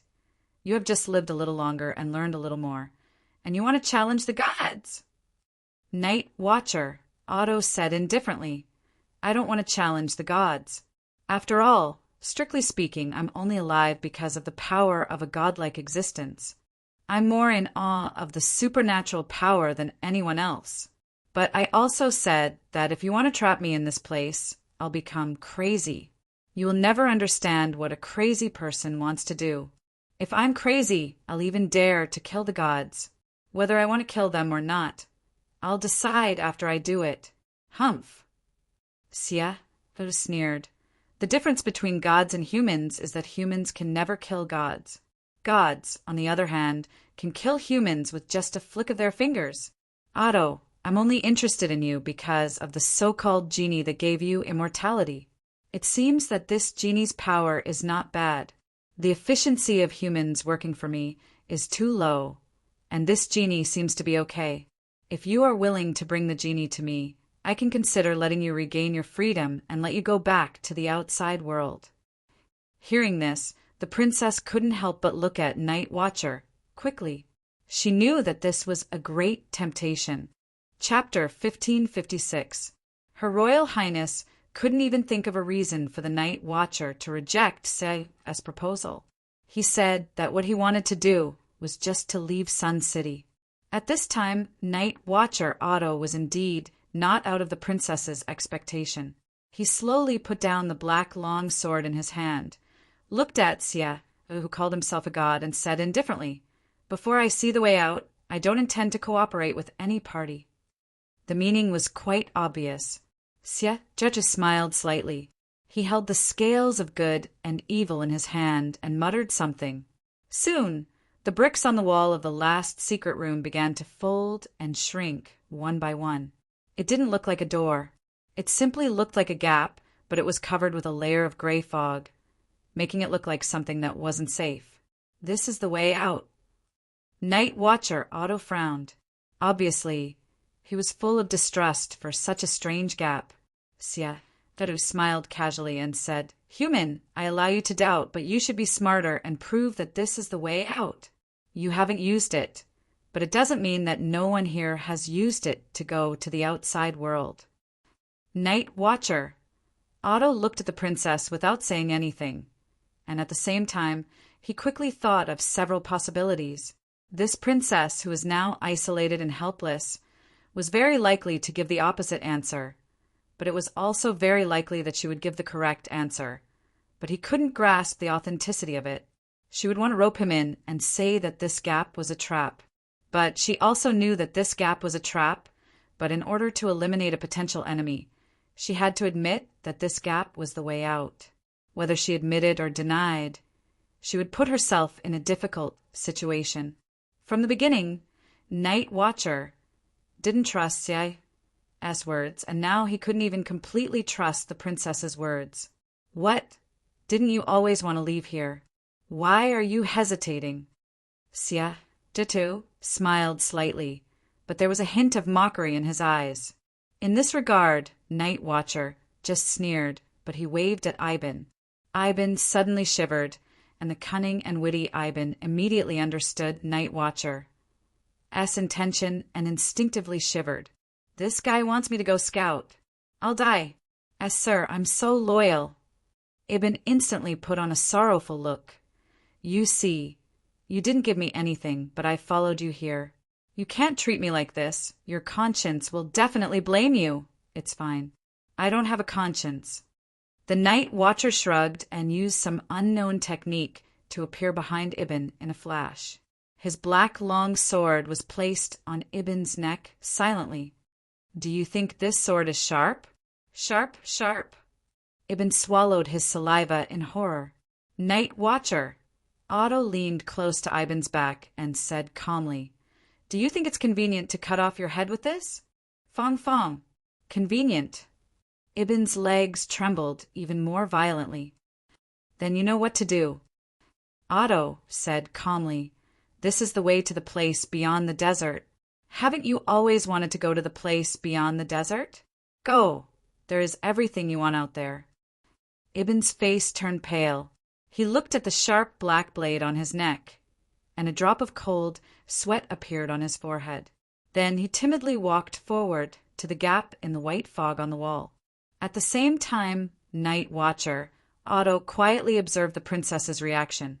He realized that he couldn't see anything from the princess's reaction, no matter whether this tunnel was a trap or a real tunnel. She didn't show it on her face. This made Night Watcher, Otto couldn't help but murmur, What a scheming princess! At this time, Siegetu looked at this scene with interest. At the same time, he waved his hand. A cross suddenly flashed, and then directly pierced into the body of the falcon-headed pharaoh, firmly nailing it to the ground. Its body seemed to move a little because of the stimulation of the pain, but it soon stopped moving. The princess raised her eyebrows slightly, but her expression was still calm. On the other side, Yamalana was still unconscious. She lowered her head and sat still like a doll. In the final secret room, there were not many people, but many interesting things were happening. Time seemed to pass very slowly. Perhaps it was because Eben's script was too slow. But no matter how slow his pace was, when he was about to reach the gap in the wall, he suddenly stopped, turned around, kneeled on the ground, and begged in pain, Sir, I can't do it. I really can't do it. I don't want to die. I beg you, I really don't want to die. Cut the crap. I'll chop off your head right now. Ao Tuo's voice instantly sank. Seeing that begging for mercy was not going to work, Ibn's eyes suddenly flashed with a hint of madness. Since that's the case, I'll find someone to help you find the way, mister. Ibn stood up and quickly ran to Yamalana, who was in a daze, and carried her up. After that, he rushed to the gap in the wall without saying anything. This action made the princess, who was watching from the side, slightly change her expression. As for Sigiatu, he snorted and shouted, Mortal, don't you dare! Sigiatu grabbed Ibn's neck with his hand. Seeing this, Night Watcher Otto threw something at Sigiatu and shouted, Catch! Humans, or even gods, had strange moments.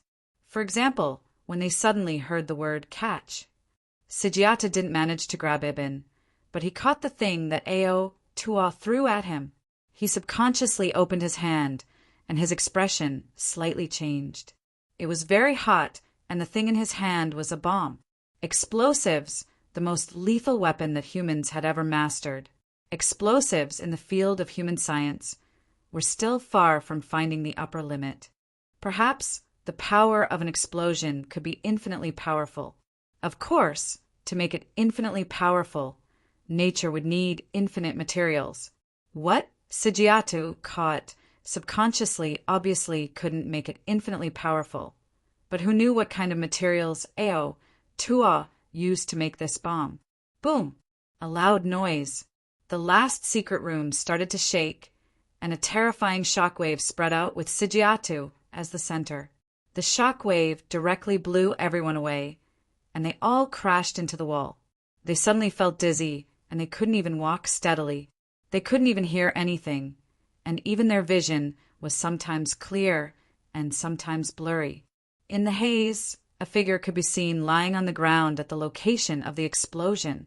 It was Sigiatu who was wearing the golden scale armor. He was lying on the ground, motionless. After a while, Ibn finally calmed down. He looked at Aotua and quickly said, "Mister, did you kill him?" Did you guys plan this?" Another voice sounded. It was the princess who had just crawled up from the ground. From the moment Ibn suddenly carried Yamalana and rushed to the exit to when Aotua suddenly threw the bomb. Everything happened in an instant. It was something that could only be done with a high level of cooperation. "I don't know." Ibn shrugged. "I only heard Sir's voice. When he was talking to me earlier, there were two different voices. The other voice prompted me to do so, so I had no choice but to do so. Otherwise, I might really die." Ventriloquism. The princess thought for a while and looked at the mysterious night watcher. She praised, "It seems like you have a lot of secrets.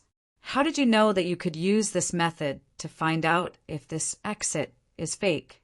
Compared to you who can talk, I trust you who can be silent more." The night watcher suddenly said something.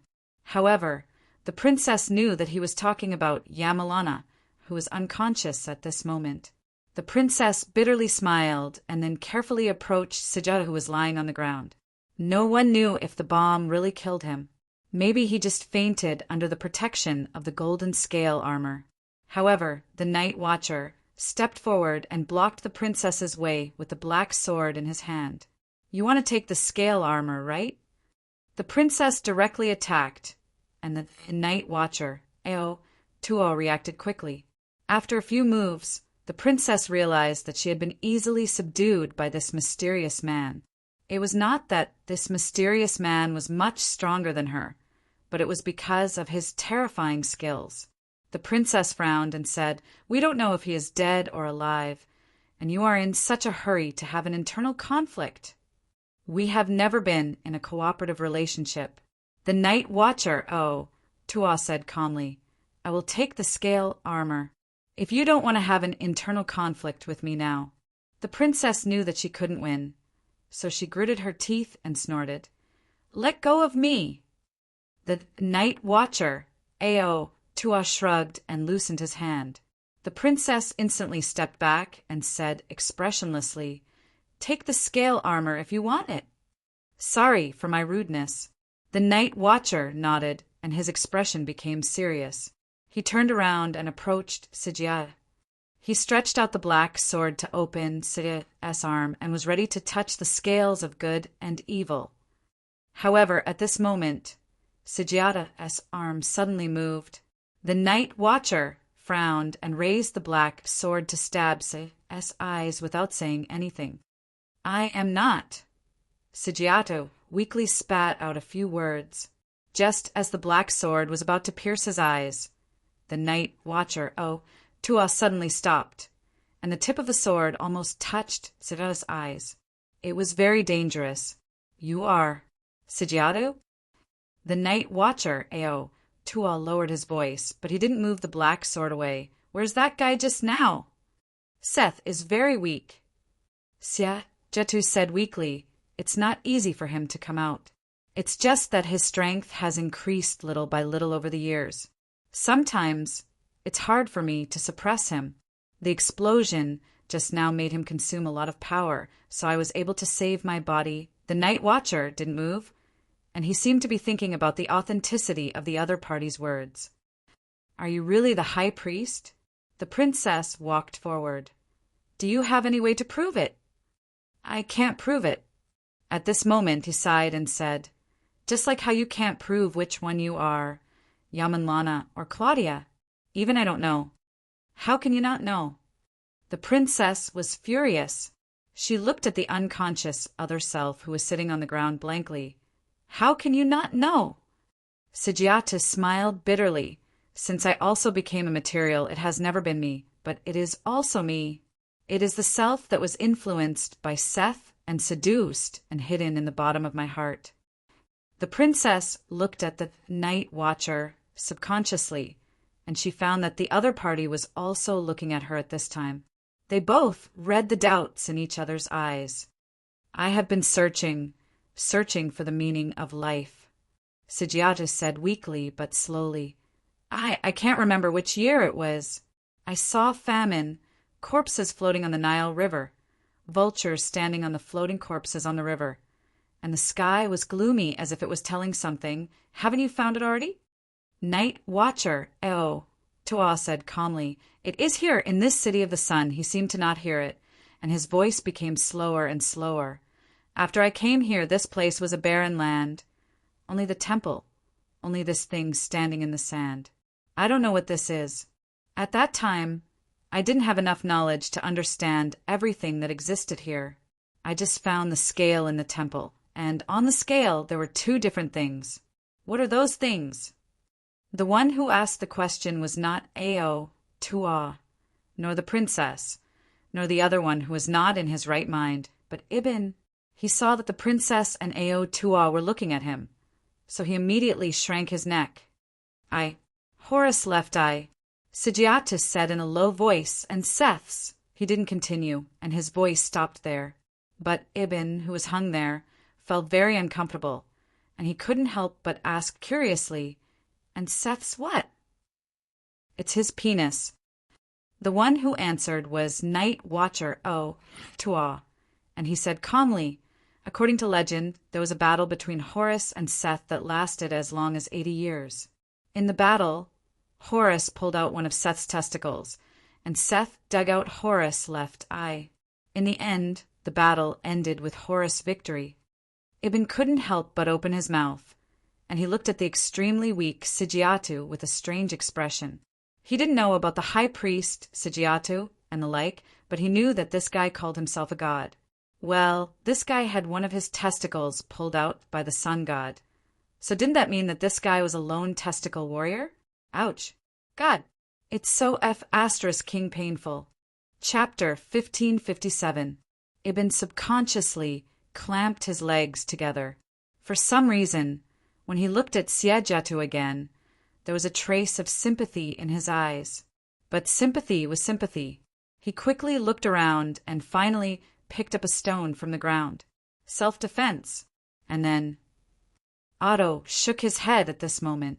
Obviously, there were more things to happen after this. He shouldn't stop the topic here. Sigiatu shook his head and said with a look of regret, At first, I didn't know what was on the Libra's tray. My first reaction was to pick up the thing on the tray, the thing on the right. Now that I think about it, if I picked up the thing on the left first, perhaps Sun City would look different now? Otto frowned and said, The thing on the right is Seth's. The thing on the left is Horus's eye. You mean, whether it's the thing left by Seth or Horus's left eye, they all contain their own will? Yes. Sigiatu nodded. Otto frowned again and said, Then why did the left eye appear on the pharaoh? Sigiatu grew silent for a moment. Then he slowly said, At the very least, I should be another me. I wanted to replicate Horus' power. That was why I created the pharaoh of the kingdom and implanted this left eye into him. Otto suddenly sneered and said, I'm afraid it's not just that, right? The pharaoh of the kingdom fell in love with the previous saintess of the temple, and then gave birth to the current princess. This is your purpose, right? The princess's eyes narrowed and met Sigiatu's eyes at this time. She asked in a deep voice, Really? Sigiatu looked at her and finally sighed. At first, I thought that I needed a complete artifact to contain the power of the Libra. But whether it's Seth or Horus, they are all incomplete. They are just weights on the Libra, not enough to become an artifact. Not enough. From the beginning, all the living people in Sun City were puppets that you manipulated. Her Royal Highness laughed bitterly. Even I have been living in your hypocrisy all these years. The wisest princess in the kingdom It sounds so ironic now. This is not ironic. Sia, Jetta looked at her, and his voice became softer. Because your life is complete. Before this, Sun City has experienced many reincarnations. The people here died again and again under the invasion of the giant beasts, and then resurrected again and again. Everything started from the beginning, and only then did they select the materials in the final secret chamber. Only you were born in this last reincarnation. You were truly born in the city of the sun. You are the true son of the sun, the princess coldly snorted. But Otto said, You seem to be in a hurry to tell us the truth. Aren't you afraid that we will kill you now? Sia, Jetu said indifferently.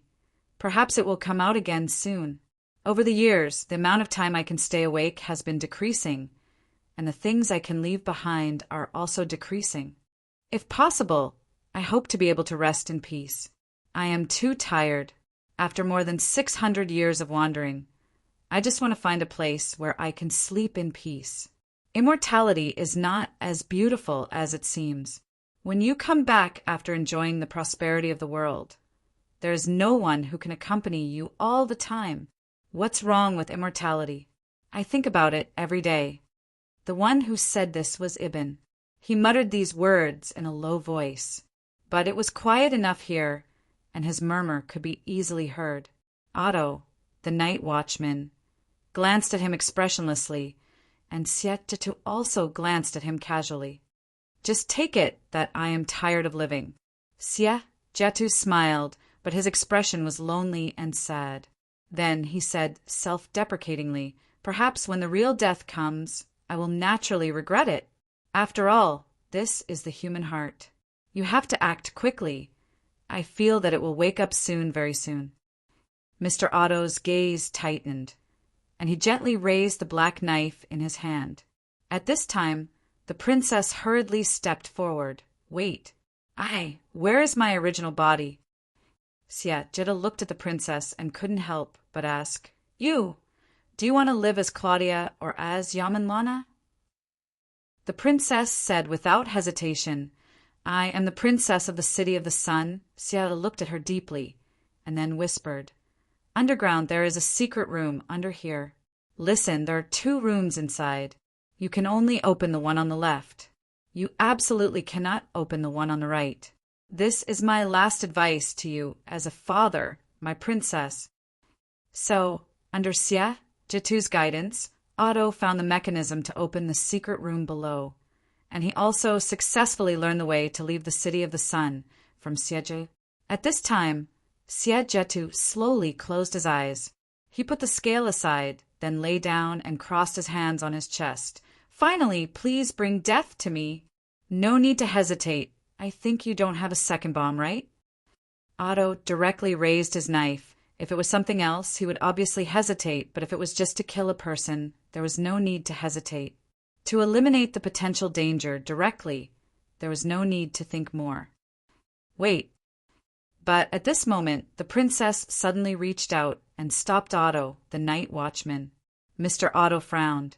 The princess said indifferently, Even if I want to end his life, I hope it is through my own hands, not you, a stranger. He stared at the princess's eyes until he saw the stubbornness in her eyes. Then he nodded, stepped back, and said, Hurry up! How to kill a person in the fastest way. I believe you don't need me to teach you, my brave princess. The princess took a deep breath. I will remember this moment.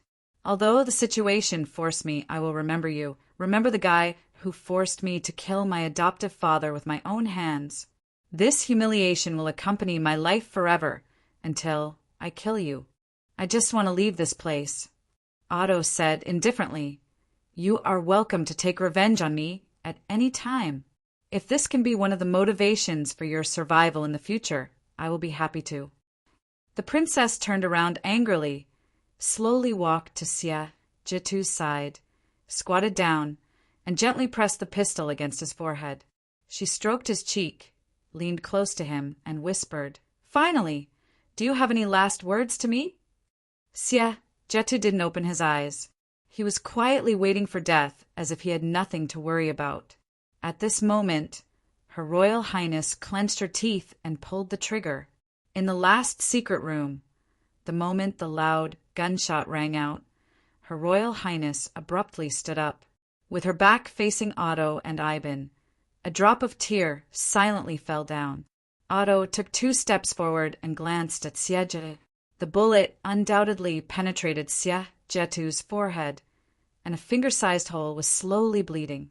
After that, the princess looked at him expressionlessly. Then she slowly walked to the entrance of the secret chamber. Suddenly, she stopped, and then the loud gunshot sounded again. Ibn couldn't help but jump in fright. He saw that not far away, the unconscious and sluggish person actually fell to the ground at this moment. There was also a finger-sized hole on the right side of her forehead. Surprisingly, it was Her Highness who fired the shot, but she didn't even look at it. Before entering the secret underground room, she raised her hand and fired the shot. After that, she didn't even look at it and directly walked into the pitch-black tunnel. She even dared to kill herself. Ibn couldn't help sweating. Princess Yamanrana is really a ruthless person. Mr. Otto didn't say anything. He lifted the scales of good and evil, again with the black knife. Then he walked to the corner of the last secret chamber, according to Siejetu's instructions. He groped on the wall and finally pressed something. A basin-sized groove suddenly appeared on the wall. The groove was in the shape of the scale. Mr. Otto glanced at the groove and suddenly turned around to look at Siejetu, who was shot to death by the princess. He remained silent. "Oh, sir, what are you waiting for?" Ibn hurriedly came forward at this time. "Why don't you open the passage?" Otto didn't speak and ignored Ibn. After waiting for a while, he suddenly said, "It didn't turn into sand." "What did you say?" Ibn couldn't help but be stunned. Mr. Otto said indifferently, "I said this high priest hasn't turned into sand yet. It's him." Ibn's eyes widened. According to the experience along the way, the people here basically turned into sand soon after death. But Siejetu's body was still there after being shot in the head. It didn't turn into sand, and it was still warm. "Oh, sir, you're really a guy who is more cautious than a poisonous snake," Ibn said excitedly. "Believe me, this is really a compliment to you." Mr. Otto glanced at this guy, and then directly put the scale into the groove on the wall. But at this time, Ibn couldn't help but scream. "Wait, sir. The princess didn't turn into sand." Otto, the night watcher, instantly stretched out his hand and wanted to pull the scale out of the groove. But he didn't expect that after the scale was stuck in the groove, it seemed to have taken root. Even if he used all his strength, he couldn't get it out. At the same time, in the last secret room, there was a slight tremor at this time. Mr. Otto couldn't help but slowly step back. He looked around the last secret room, watching the dust that began to fall from the wall, and suddenly shouted, "Go! This place is going to collapse." With that, Mr. Otto dashed out of the door. He believed that Ibn would be able to keep up with him. Ibn had always been good at running for his life. As expected, after Ibn shivered, he immediately ran. But at this time his foot was caught by something. He couldn't help but look back. At this moment, a hand grabbed his leg. In the last secret room, the passage leading to the underground secret room was longer than expected. The princess kept moving forward in the dark, but she still couldn't see the end. This was a spiral staircase leading to the bottom. She had never been to this place, even though she had gone to the outside world through the last secret room more than once. Her Royal Highness took a deep breath. Her eyes were actually lifeless at this moment. Her hands were hanging by her side. It was as if she was just walking forward subconsciously, but she didn't know where her destination was. She didn't know how far she had walked in the end. Maybe she had gone 10 meters, 20 meters, 30 meters, or even deeper. Suddenly, she heard some water. The princess couldn't help but remember that when she was a child, her mother once told her that the people of Sun City usually used water from the underground river. There was a water source underground, an underground river. This was something that the princess had always been very clear about, but she had never found a way to reach this underground river. At most, she just dug a well. Finally, the stairs were finished, and she came to a place that was not so dark. Deep in the ground, crystals with light blue luster were inlaid in the surrounding rocks. A river about 10 meters wide appeared in this underground world. What she was stepping on was moist soil that she had never seen in Sun City. The princess squatted down, dug up a piece of moist soil on the ground, put it in front of her, and gently smelled the soil. She had dreamed of covering the desert of the City of the Sun with this fertile soil, using the knowledge she had learned from the outside world. So it has always been here. The princess smiled bitterly, stood up, scattered the soil, and walked forward. In front, she could vaguely see a hut built by the river. There were no 2 rooms like Xie Jetu said before his death. The princess couldn't help but frown and slowly walked toward the hut. The road was obviously not long. She soon arrived in front of the hut. The outside of the hut was actually surrounded by a fence, and there were some green plants in the yard. They were vegetable seedlings. It seemed that someone lived here. The princess couldn't help but frown. At this time, the wooden door of the hut slowly opened, and a girl was carrying a basket at this time, humming a song as she walked out. Her eyes met the princess. The divine weapon in the princess' hand fell to the ground at once.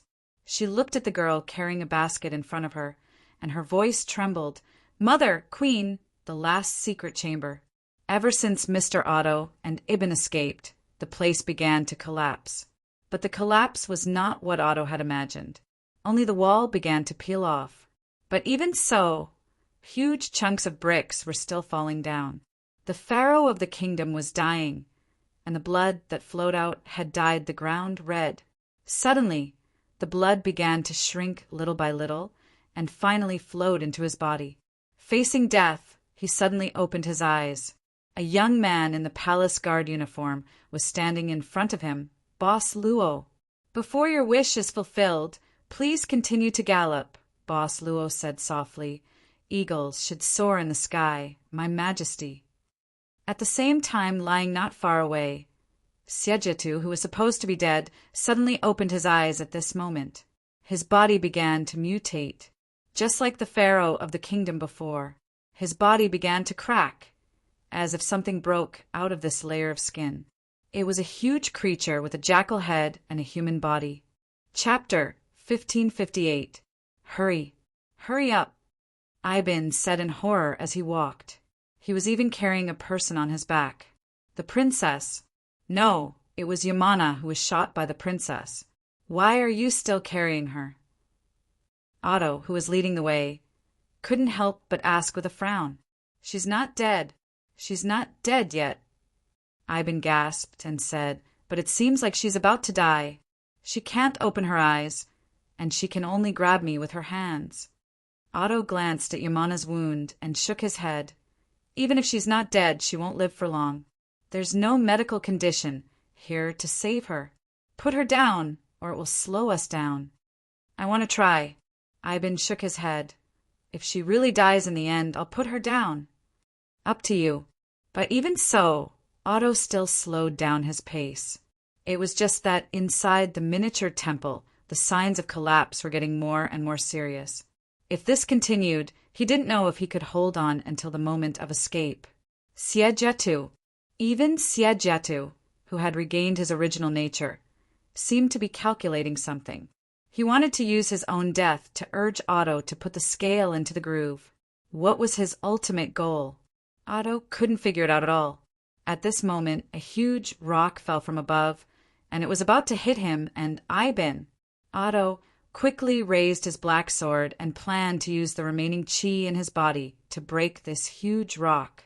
Unexpectedly, at the moment when he was about to attack, the huge rock suddenly shattered. It was caused by an external force. Night Watcher! Otto frowned and saw a huge curtain slowly falling down. On the curtain, there was a nervous girl wearing a golden armor and a red figure, Genie.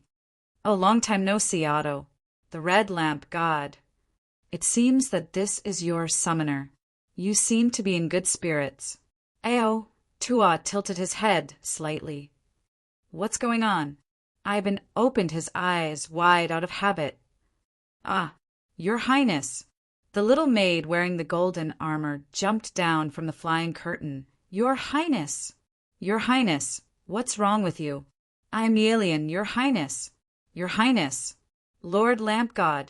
Facing Elaine's teary eyes, the red genie could only stare at Otto and say impatiently, Shut up! Women! I know what to do. As he said that, the flying curtain suddenly doubled in size and directly dragged Otto and Ibn into it. Facing the falling walls and stones, the red genie grabbed the two corners of the curtain and said, Sit tight. I need to speed up. Damn it. I don't owe you anything. The little maid didn't care about this. At this time, she took Yamalana from Ibn's hands and hugged her tightly. Ibn's hands were empty. In the end, he could only hold the edge of the curtain and look down. He drooled from time to time. He was scared. Ao Tua sat quietly. The dangerous falling rocks did not seem to bother him at all. He only smiled slightly and muttered, How nostalgic, flying carpets! So, you must know what happened here, right? Of course, there was no red light in front of it to stop. The great genie would not be hit by falling rocks midway. The flying curtain finally escaped the miniature temple safely, stopping on the square outside the temple that had lost its effect and slowly landed. As soon as it landed, the red genie stared at Ao Tua fiercely. Mr. Otto just said indifferently, We haven't seen each other for thousands of years. You just met me, and you're already talking to your old friend in this tone. It seems that the thousands of years of sleep have made your brain not very clear. I will turn you into a sheep, Otto. Without the permission of the summoner, genie, you attacked a human without permission. Aren't you afraid of being burned to death by the flame of the magic lamp? Oh, my God, why did I tell you so much? You bastard! Ah, genie, now is not the time to quarrel with this gentleman. Your Highness is dying. You have to save her. I told you to shut up, woman. I know, shut up. I know how to save them. The red genie's head suddenly swelled, and its mouth was about to swallow the little maid. Also, I'm not arguing with this bastard. I'm cursing this bastard. I haven't scolded this bastard for thousands of years. If I don't scold him now, I'll feel uncomfortable all over. Enough. Save them. Immediately. Immediately. The little maid in the golden armor suddenly stood up. Her voice was sharp. Her teary eyes were now filled with anger. I know. Ibn didn't know and didn't dare to ask. He thought that the red giant would suddenly do something evil, but he didn't expect the red giant to be scared. At this moment, the red genie came in front of Yamanlana, who was on the verge of death, and gently held her head with both hands. Its palms were slightly shining. Mr. Ao Tua shook his head and muttered, He's still the same. He's scared when he sees a woman. After all these years, he hasn't improved at all. But he didn't want to disturb the red genie. At this moment, he turned around and looked at the outer wall of the miniature temple. He couldn't help but frown. As the outer wall peeled off, the other side of the miniature temple that was hidden seemed to be officially revealed at this time. The girl stood in front of the door and seemed to be surprised by the sudden visitor outside the house. The princess who successfully came here. The princess was stunned. This girl had the appearance of her late mother. Although she was young at that time, the princess always had a good memory, so she couldn't forget her mother's appearance. But the problem was, she was too young. She was even younger than her mother in the princess memory. Maybe it was just a similar person. Or maybe the princess thought of the Libra's ability to distinguish good from evil. Then this girl in front of her was she. You are here. After the girl recovered from her shock, she smiled and placed the basket in the corridor outside the door. Then she walked up to the princess and reached out her hand to hold the princess's. The princess instinctively took half a step back and frowned. My mother died 10 years ago. Who are you? The girl said softly, Sia, Jetu asked you to come here, right? The princess nodded. Don't just stand there, come in. The girl smiled and then turned around and walked into the house. Her Royal Highness hesitated for a moment, but in the end, she gritted her teeth and followed the young girl into the house. This should be the most simple house the princess had ever seen. At least for now, that was indeed the case. Are you hungry? The girl sat in front of the princess, holding her blushes with both hands and blinking her eyes. She was very beautiful. You haven't answered my question. The princess asked expressionlessly. The girl said to herself, all these years, I have been watching Yamalana grow up. I used to imagine what I should say if Yamalana came to me. Now, it seems that I can say anything because I seem to have forgotten what I wanted to say before. Answer my question. The princess suddenly said in a deep voice, Who are you? Why are you here? And why do I look the same as your mother? The girl looked at the princess coldly and smiled. The good side or the ugly side? Her Highness's voice was even lower. You must be thinking that I should be the ugly side. The girl looked very satisfied. After all, your mother was killed by the pharaoh after she became a giant beast. How can a gentle person like your mother be ugly? Is it not? The princess sneered. Most of it is true, the girl said at this time, but there are obviously some cognitive errors. If I say that your mother is the ugly side because of the power of the scales, what are you going to do? You know everything? The princess couldn't help but frown. The girl suddenly said, Yamalana, do you know that it rarely rains in the desert? Every rain is a gift from the gods, especially when you can hold a rainbow in your hand. Who are you? The princess obviously lost all her patience. She slammed her hands on the wooden table and stood up angrily. Why are you hiding in the underground river of the palace? You and the high priest, you and Siejetu, what is the relationship between you? Come with me. The girl couldn't help but sigh slowly at this time. She looked at the princess with a reluctant look. Originally, I wanted to talk to you more. But before that, this uninvited gentleman, don't you think that it is more polite to knock on the door before entering? When the princess heard this, she subconsciously looked behind her. Mister? She didn't remember who she came with. Was it Otto? That guy followed me and quietly came down. Sorry, I should have noticed this earlier. Because I was paying attention to the other side, I was a little fascinated for a while. As the apologetic voice rang out, a figure gradually appeared out of thin air in front of the princess. It was a black-haired young man wearing the uniform of a palace guard. The princess couldn't help but open her mouth in surprise. She didn't know why, but she seemed to have a special feeling of familiarity with this black-haired young man. But she couldn't remember where she had seen this young man. Although a strange feeling rose in her heart, she was still the pride of the City of the Sun who had been on the battlefield for many years. Her Royal Highness almost immediately did everything that should be on guard. Who are you? Yamalana, don't be rude. The girl suddenly whispered at this time. This gentleman has no evil intentions. He is just a visitor here. Or he may want to do some small business. Am I right? Yes, ma, am. The young guard said politely. Actually, I didn't want to disturb here so soon. After all, I haven't really come here yet, just...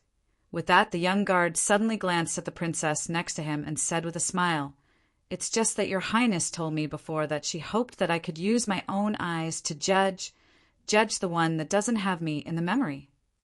The girl smiled slightly and said, Even if you want to judge it yourself, it seems that you are too greedy.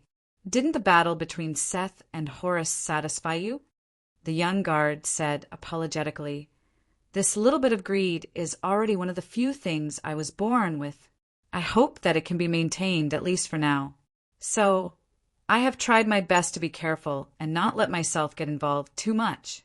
Carefully, for fear of destroying the original way things should be. Unfortunately, due to some rules, I will inevitably come into contact with some things. This is much more humble than the previous one. The girl shook her head. It doesn't matter. Since you are here, then let it be. Anyway, there is probably no place in this world that can stop your invasion. Invasion is really. The young guard shook his head gently. It's a description that I can't refute. The girl just snorted, and then didn't continue to pursue the verbal attack. She seemed to have a sense of victory in her eyes, but it seemed to be just that, because if she went deeper, it seemed that it was not a territory that she could go deeper into. Even the verbal victory now was probably because the other party's temper was good enough. Most of the conversation between the young girl and the young guard seemed to be in riddles, which made the princess, who was listening on the side, puzzled. Only when the two of them stopped talking did the princess coldly snort. She had a feeling of being an outsider, which made it difficult for her, who had always been strong and competitive, to bear the feeling of not being able to control the situation. So she took a deep breath, pointed the pistol at the roof, and pulled the trigger directly. Bang! A loud gunshot sounded in the room. But the two people in the room didn't feel frightened because of it. It was like two people who were talking in a room and suddenly heard a knock on the door. It just stopped abruptly. So the girl looked at the young guard with an apologetic look, looked at Boss Luo and said with a smile, "I'm sorry, my daughter has been a bit restless since she was young." Facing the two people who were fearless, the princess couldn't help but feel angry. So angry. Chapter 1559. It was a magical scene for Elaine and Eben. They saw a small metal bullet slowly emerge from the left side of Yamanla's forehead and finally fall to the ground. The wound was healing little by little. Soon, the wound on her forehead completely disappeared, and the skin here was still intact. This woman is so lucky. If the hidden weapon was slightly off target, she definitely wouldn't be able to survive until now. The red genie couldn't help but mutter at this time. It's as if there is some kind of power protecting her. The genie's voice was very low, and no one could hear it. Everyone's attention was actually attracted by Yamanla, who was about to recover. At this time, Yamanla even slowly opened her eyes at the moment when the wound healed. "Great, Your Highness, you are fine." "Yeah, Elaine, why are you here?" After Yamanla woke up, she was stunned at first, and then looked around in confusion.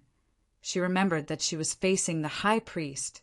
Yamanla suddenly got up and looked around as if she was looking for something. The pharaoh of the kingdom, or rather, the pharaoh of the kingdom with an eagle head and a human body, who was cultivated by Horus's left eye. "The guy you want to find is up there."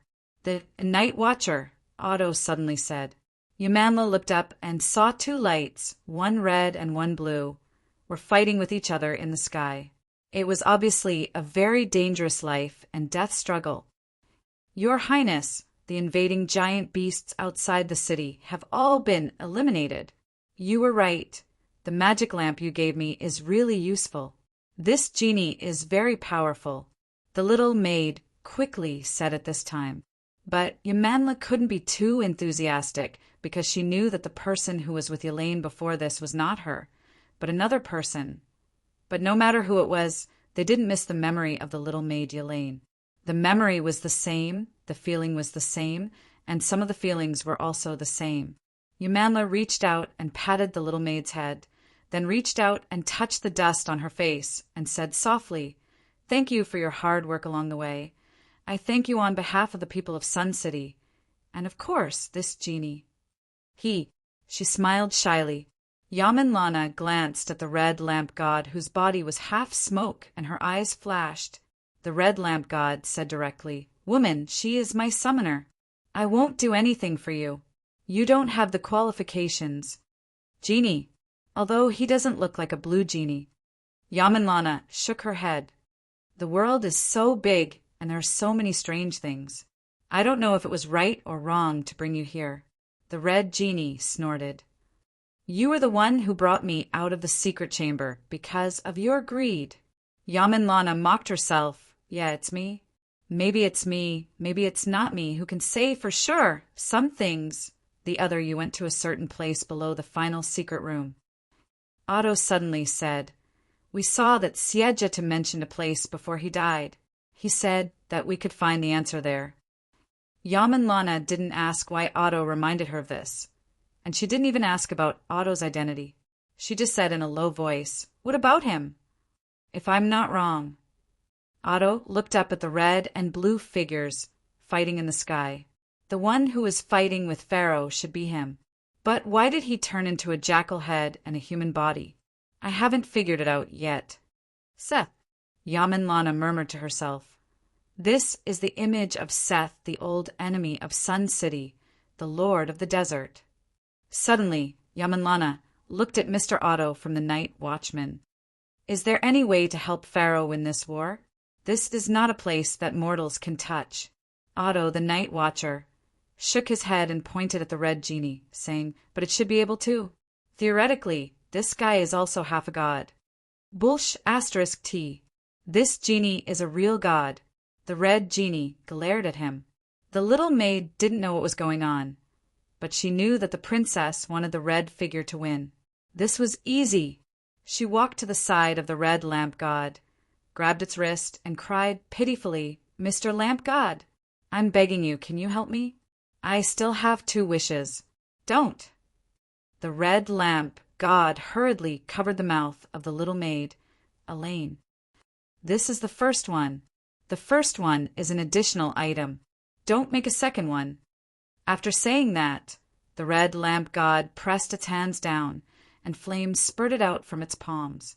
Then it rushed up, facing the red and blue figures in the battle. The red lamp god was instinctively afraid.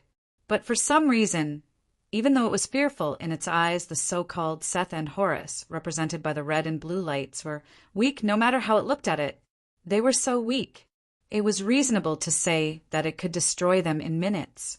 The key was that the aura that leaked out always made it feel like its legs were weak. Strange. Although these 2 auras are there, they're not the most dangerous one. Strange, strange. Thinking about it, it had already rushed into the entangled red and blue shadows, and without thinking, it threw a punch. The power of the punch directly knocked one of them down, and it fell heavily into the square. The red genie puffed on its fist and looked down with a smug look on its face. "Mr. Lamp God, now you know how powerful this lamp god is." You hit the wrong person. Not this one." The little maid closed her eyes, clenched her fists, and cried loudly. The red lamp god was stunned and looked up at the sky. In the square, Mr. Otto shook his head and sighed. He had a look of shame on his face. However, the red genie acted as if nothing had happened. With a punch, the creature in the blue light fell to the ground. Yamanlana could not care less about this unreliable genie. She quickly ran towards the direction where the SPHYNX cat fell. However, Otto, who was behind her, suddenly shouted at her to stop. Otto said indifferently, "Compared to this, aren't you worried about what happened in the last secret room? The other one shot you without hesitation before going down. At that time, I would do the same if I were him." Yamanlana didn't look back and said indifferently, "Besides, compared to this, I am more concerned about my father." Otto couldn't help but think. Meanwhile, in the distance, the red genie had picked up Siegetu, who had fallen to the ground. Judging from the situation, he was temporarily immobilized by the blast, but he did not seem to have suffered any serious injuries. Siegetu was the image of the Lord of the Desert, Seth, and he was also mutated.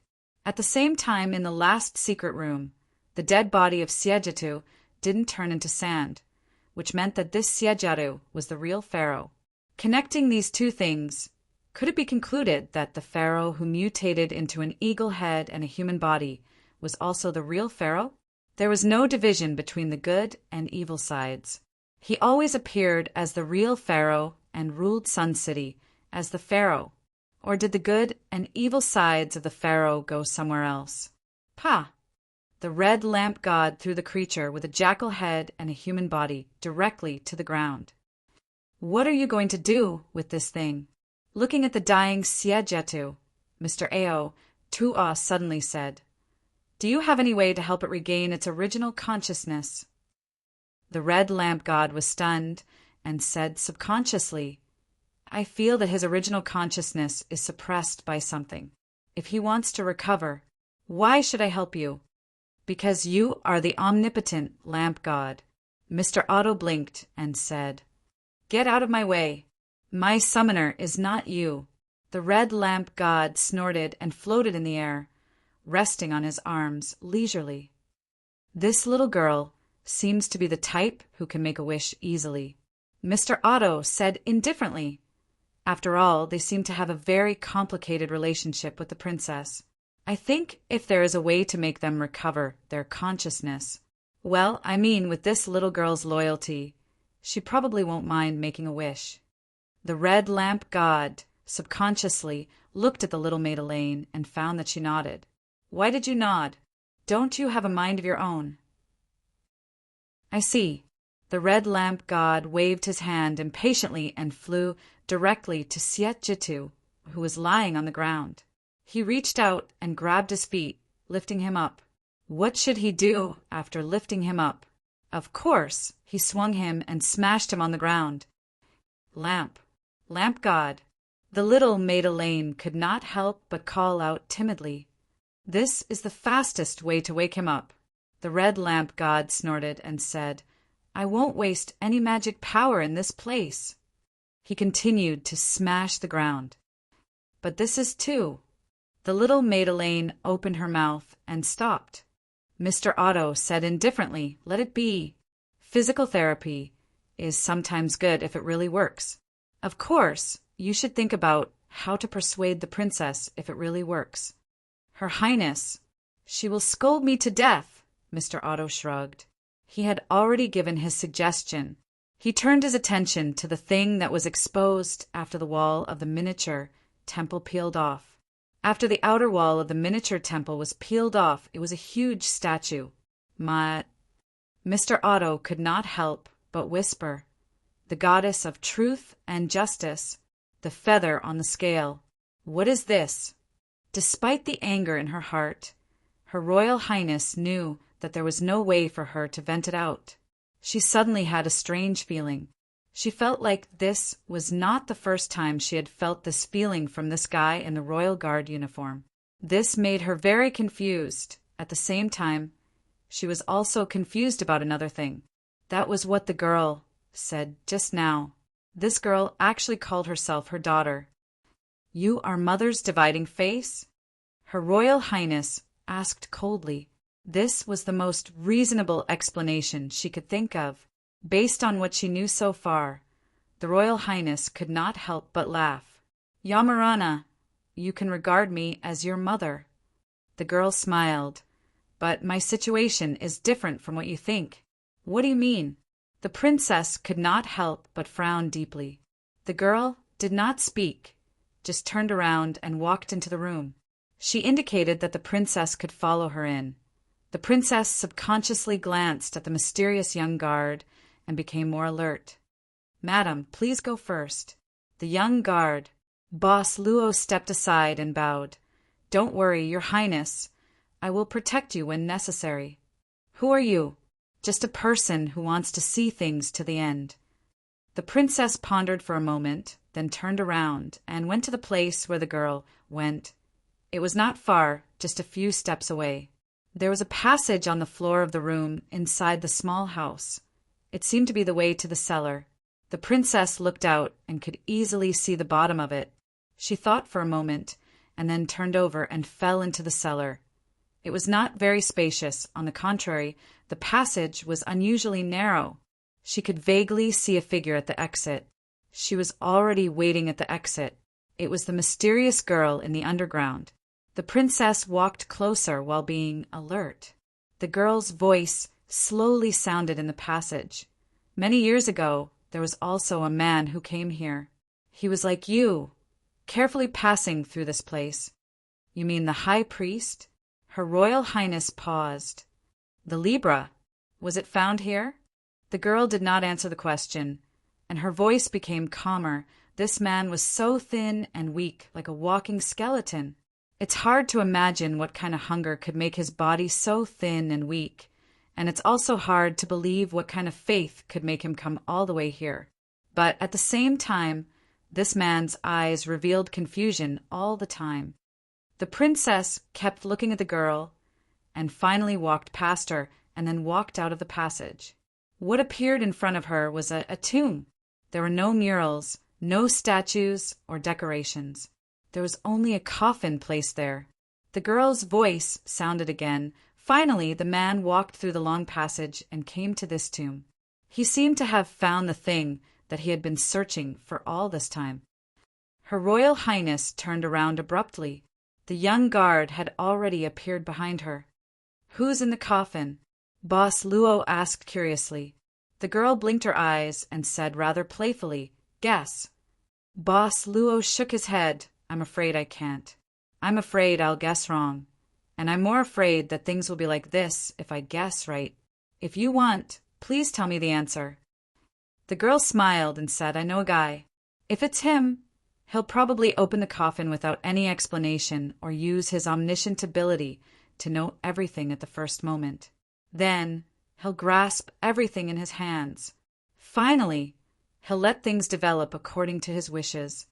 Boss Luo suddenly asked, "Do you want me to become like this?" "No." The girl shook her head and then said, "In fact, it's good, very good." Click, click, click.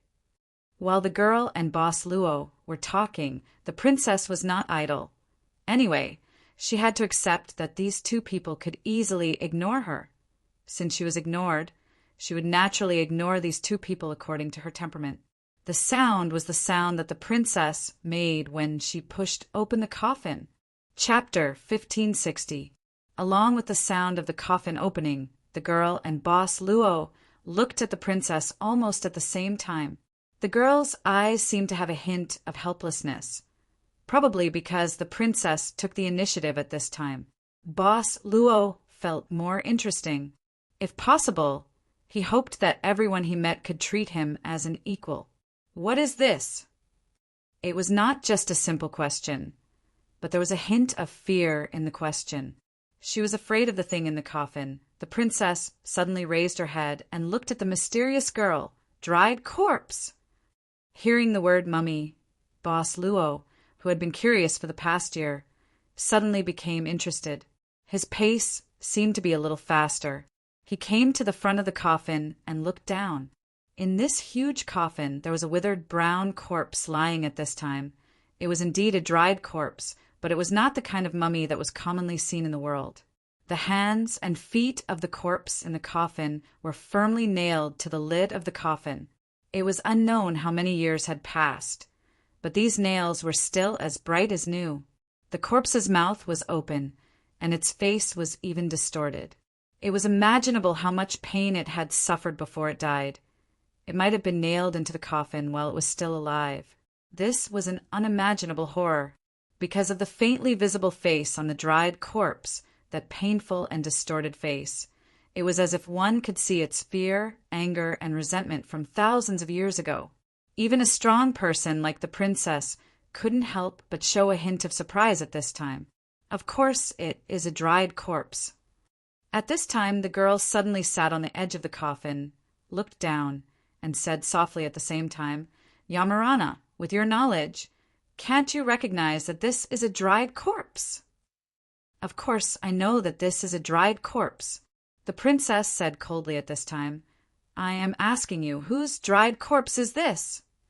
The girl raised her head, and a trace of cunning flashed in her eyes. "Yamanalana, you know that the Libra can divide the good and evil sides. Then, do you know what will happen to the good side and the evil side when the Libra divides the good side and the evil side of the Libra if the body dies? This is the body of my mother." The princess suddenly took a step forward, and her eyes were cold as if she was going to devour someone. "Guess." The girl blinked. "If you can guess correctly, I will tell you. By the way, the so-called artifact in your hand is useless to me. This kind of toy can be used to deal with ordinary people." Her Royal Highness felt like she was going crazy. She thought that she had seen everything, but things were unraveled layer by layer and revealed layer by layer as if there was no end. Everything that happened today seemed to be more than what she had experienced in her life. "What do you want?" The princess took a deep breath at this time. "Why did you bring me here?" The girl shook her head slightly, then looked at Boss Luo next to the coffin, and suddenly said, "The story just now. Do you still want to listen to it?" "Of course." Boss Luo didn't hesitate at all. That kind of certainty without any scruples and hesitation somehow made the princess feel envious at this time.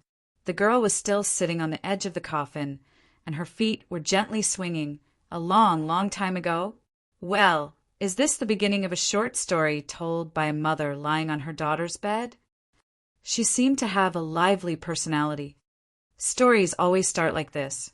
Boss Luo smiled. "I personally like this kind of beginning." The girl asked curiously, "Why?" Boss Luo said casually, "This way, I will think that there is an ending to this story." "Strange guy." The girl shook her head. "Well, how should I say it? A long, long time ago, the sun god Ra of the 9 pillar gods gave birth to 2 daughters, the goddess of truth and the goddess of justice." The story just started, and before 2 sentences were said, the princess couldn't help but frown. "The goddess of truth and justice is Matt. The sun god Ra only gave birth to 1 daughter.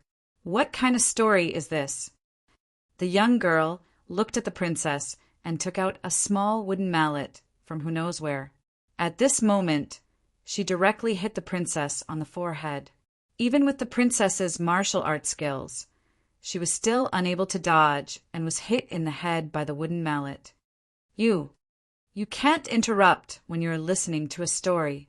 The girl stood up with her hands on her waist and bent over from the edge of the coffin to look at the princess, who looked like a lioness. "Look at this gentleman, how polite! You should learn from him." The princess couldn't help but frown at the tone of a mother teaching her daughter, but she knew that she couldn't deal with this mysterious girl, so she could only suppress her anger and think of countermeasures. "Humph!" the girl snorted. "Don't think that you know everything just because you have studied in the outside world for a few years. Do you know how many times the outside world's history has been distorted?" While speaking, the girl glanced at Boss Luo, seemingly intentionally or unintentionally. Speaking of distorting history, Boss Luo suddenly remembered that he wasn't clean, so he didn't push the blame to the previous one, but just maintained his demeanor and smiled. "The mood that I have been brewing is about to disappear." The girl sighed, shook her head, and sat down again. She cleared her throat and continued. "The goddess of justice was born first. Actually, she was only born a little earlier than the goddess of truth. However, the sun god, Ra, preferred the goddess of truth, who was born later. He gave all his love and care to the goddess of truth. She almost got the love of all the gods and the creatures of the earth, but she couldn't get the love of a mortal. The mortal loved her older sister, the goddess of justice, who was born a little earlier than her." As she said this, the girl suddenly glanced at the mummy in the coffin. The goddess of truth, who couldn't get the love of this mortal, fell into a kind of bigotry that even she couldn't explain. The emotion called jealousy began to grow in the heart of the goddess of truth, and the contradiction between the goddess of justice and truth kept accumulating at the same time. Hearing this, let's guess who is in the coffin? Is it the goddess of justice or the goddess of truth? The princess frowned. This time she guessed correctly, but in order to let the neurotic girl finish speaking as soon as possible, she said, "The goddess of truth." The girl smiled and then said, "The goddess of truth couldn't suppress the jealousy in her heart, so she attacked the goddess of justice. Unexpectedly, she was killed by the goddess of justice and was trapped in the coffin. The story is over." The princess was stunned. She opened her mouth and frowned subconsciously. "Is it the goddess of justice?" The girl still smiled, because she was too jealous of the goddess of justice. The goddess of truth attacked and killed the goddess of justice in the cruelest way. The story is over. You better stop before you go too far." This was probably the limit of the princess' patience. But no matter how fierce she looked, She probably couldn't make the girl be serious. Sure enough, the girl said pitifully, Yaman Lana is the most impatient. If a woman like you is like this, she won't be able to get married. As a mother, I'm really worried about you. The princess slowly sighed. She walked away from the coffin without saying a word, and then knocked on the wall of the underground stone room where the coffin was placed. The girl suddenly asked curiously, What are you doing? Looking for something. The princess didn't look back. I'm not interested in listening to your nonsense. I want to find what I want. If I can't find it, I won't waste my time here. The girl blinked. If you don't listen to the story, the thing you want to find won't appear. What do you want me to do? The princess asked indifferently. The girl suddenly waved at the princess. The princess hesitated for a moment, and finally walked to the girl's door silently. The mysterious girl didn't pick up the mallet this time, but just reached out and gently rubbed the princess' head. Yaman Lana, be good. Remember not to interrupt the story. Otherwise, Mom won't tell you stories in the future. The princess gritted her teeth and forced herself to endure, as if she would explode at any time. Just when the princess was about to explode, the mysterious girl said slowly. In fact, it wasn't like the fairy tale where the goddess of truth, who murdered the goddess of justice because of jealousy, suffered the consequences of her own actions, and the goddess of justice finally lived happily with the mortals. The goddess of truth easily dealt with the goddess of justice and punished the mortal man who didn't know how to appreciate her kindness. The princess snorted lightly, but she didn't have any conflict with such a result. The goddess of truth was loved by everyone, but the goddess of justice wasn't liked by the sun god Ra. It was too easy for the goddess of truth to plot against her. If the goddess of truth could play such a bad hand, it could only be said that the goddess of truth was stupid. So, there was the goddess of justice and truth. Boss Luo suddenly said. The mysterious girl had a completely different attitude at this time. She nodded casually. Gods can die, but their functions can't be lost. The goddess of justice was just an accident. At the beginning of creation, it was clear that justice and truth should be the same. Matt, what's the punishment? Boss Luo asked again. The mysterious girl said calmly, As you can see, the goddess of justice is nailed in this coffin. These nails were actually made by the goddess of truth, using her divine power to polish the bones of the mortal man. This way, the mortal and the goddess of justice can be together forever. Mister, are you suddenly afraid of women? Boss Luo just shook his head. At this time, Her Royal Highness sneered and said, Using your lover's bones to nail yourself into a weapon, for both parties in love, is indeed the cruelest punishment.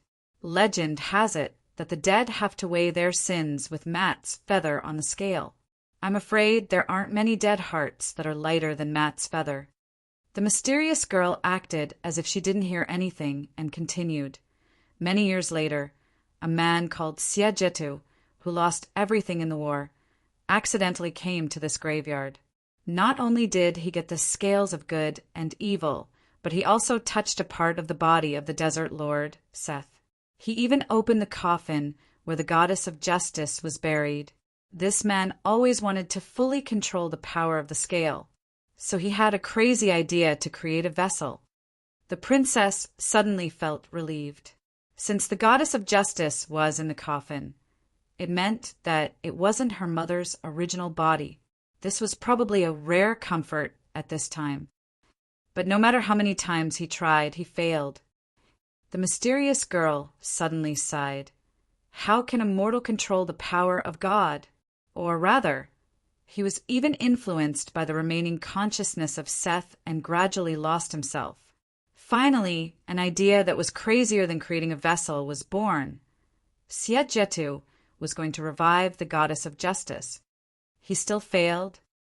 The princess looked at the mummy in the coffin. It seemed that the answer was obvious. He didn't fail because even he didn't know if he could succeed. How can this be called a failure? The mysterious girl smiled and said, This plan hasn't stopped yet. Look, I'm standing in front of you, Yamarana. You. The princess was shocked and said subconsciously, "You are one of the good and evil sides of the goddess of justice? Impossible. The scale doesn't have the ability to divide the dead." Of course, the scale naturally can't divide the dead. But what if it's a living person? The mysterious girl said in a low voice, "The outside world has a set of civilization development that is completely different from God's power." Sia Jatu succeeded in extracting a substance called gene from the mummy. Through this substance, he successfully let a baby girl be born in this world. Then this baby girl is probably me. The princess couldn't help but rub her forehead. She tried to understand this incredible thing. The goddess of justice died as a god, but in the end her gene was extracted, and through cloning technology, she was born. From theology to science, between such two completely different fields, what exactly, if God can be cloned through biological methods, then what kind of God is God? The princess suddenly raised her head and said, "Wait, God's body? That's right. Gods used to be humans too."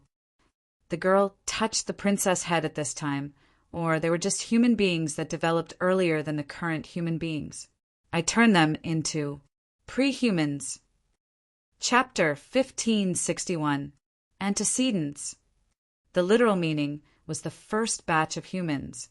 Her Royal Highness had a bizarre experience and received higher education from the outside world, so she had no problem in understanding.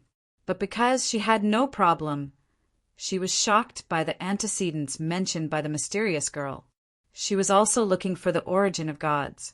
When she was in the outside world, Siejetu was a professor in a seminary and she was pursuing science.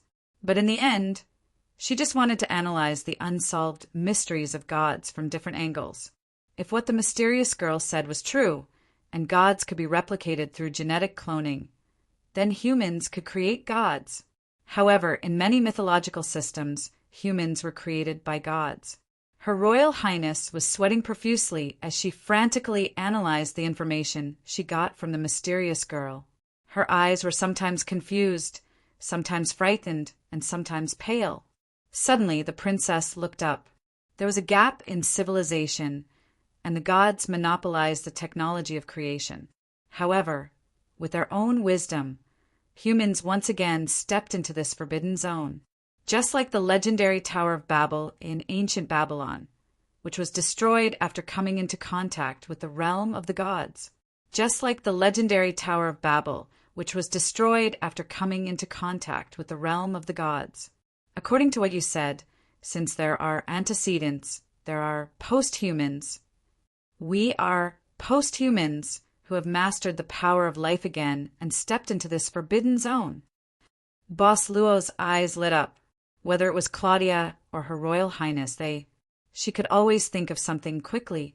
The mysterious girl said calmly, "Gods will not allow post-humans to step into this forbidden zone. The deeper you go into this forbidden zone, the faster the extinction of humans will be." Why?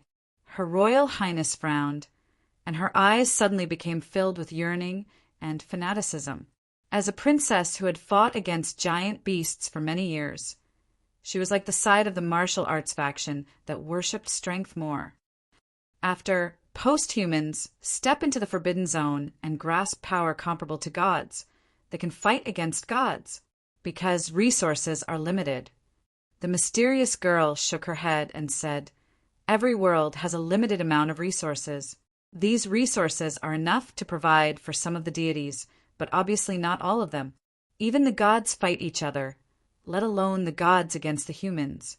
If there was a creator above everything, then the desire to fight was probably this creator's evil hobby. It was engraved in the source of life from the very beginning, in the bones and blood of all living beings. I don't know what the Tower of Babel is, but I have experienced something similar to the destruction of the world. The goddess of justice in this coffin, although she is a sacrifice for the goddess of truth's jealousy in the final analysis, it is because of the lack of resources. The goddess of justice and the goddess of truth should be one, but they are divided into two. Each of them is only half, which means they are not complete. Do you understand? The princess shook her head. She had wanted to say that she did not understand, but in truth, she was very clear about these things. The problem of resources, even if it was not between the gods but between humans, was so sharp and profound. Now that you have been resurrected, what do you want to do? The princess decided to put these questions aside and return to reality. She looked at the mysterious girl and asked in a deep voice, "Do you want to take revenge on the goddess of truth? She used such a cruel method to seal you in this coffin. I don't know how many years it has been. Revenge?" The mysterious girl suddenly laughed. "Why do I want to take revenge? The one who was murdered is the goddess of justice, not me. Remember, I am just a copy of her genes, but I am not her. Even if I obtained some power and memories when I was born, I am still me. If that is the case, why do you want to create a vessel and completely control the power of the scale?" The princess said coldly. The mysterious girl was still swinging her slender legs. "Creating a vessel is what the high priest wants. He wants to create a world without pain. Of course, such a wish is probably only induced by the remnant of Seth's body in the scale. It might not be what he really wants. As for me, why can't I obtain the power of the scale? Why should I refuse to obtain such a powerful power?" She wanted to be better. She wanted to be better. She wanted to move forward. She wanted to get more. It didn't matter if it was useful or not. As long as she had more, it would be good. Even if she had more, it would only be a waste. "The ancestors are still human," the mysterious girl said calmly. "They are still human." The princess was silent for a long time. Finally, she sighed and said slowly, "So mother is your dividing surface, right?" The mysterious girl answered directly and said casually, "When I was just born, I didn't have much power. I couldn't compare to the high priest. Also, because of some other factors, I have always felt guilty towards him." "Guilty?" The princess frowned. The girl shook her head and suddenly jumped down from the coffin. She stretched her body and said, "What that man wanted to do is actually not that bad, at least in my opinion. You don't have to refute anything, because this is a problem that I view from a subjective point of view. Universal values don't exist for me, because the concept of ancestry has been in my mind since I was born." The princess snorted. The girl said, "You are angry because you feel that the high priest treated everyone as materials and played with all the humans in Sun City. But in fact, from the beginning of the plan until now, no one in Sun City has died in the plan. Those people in the pool are just sleeping. Birth, old age, sickness, and death are just dividing surfaces. They are just sand that came to life because of the power of the scale. If you really want to talk about who is a sacrifice, it is probably only those travelers who died an unnatural death. But in the end, it is only because they unfortunately broke into the Oasis Temple and died in the mouth of the behemoth. But who can guarantee that people will not encounter danger? Even if it is not an oasis, but just a natural disaster, won't there still be innocent deaths?" Her Royal Highness remained silent. At this time, the girl walked up to her and looked up at her. "Do you know the true origin of your father?" The princess was stunned and frowned subconsciously. "What do you mean? Don't you find it strange that you didn't see your father's original body in the last secret room or in the pool?" The princess's eyes narrowed slightly, and memories quickly emerged in her mind. Indeed, as the mysterious girl said, she did not see the original body of the pharaoh in the pool or even in the high priest's material warehouse. Could it be? The princess took a deep breath and said, "Father, he has always been the original body." "Yes, it is the original body," the mysterious girl said slowly. "Moreover, your father is a new body cultivated by the high priest with his own genes, and the implant is Horus's left eye." "What?" The miniature temple, or rather, the wall had been peeled off, and the original face of the huge goddess statue was exposed in the strong electromagnetic field in front of the miniature temple. The red genie stopped.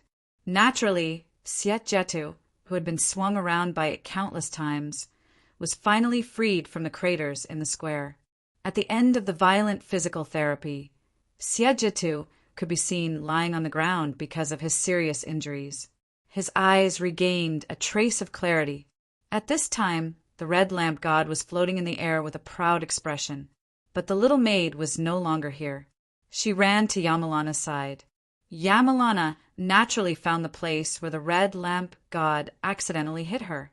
So, in fact, only Mr. Otto and Ibn were still here. Mr. Otto, the night watcher, did not look at the red lamp god at this time. He walked directly to Siejitu and squatted down. "How do you feel? How much of your consciousness have you recovered?"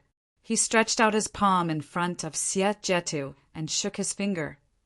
"Tell me, are you Seth or Siejitu now? I have always been me."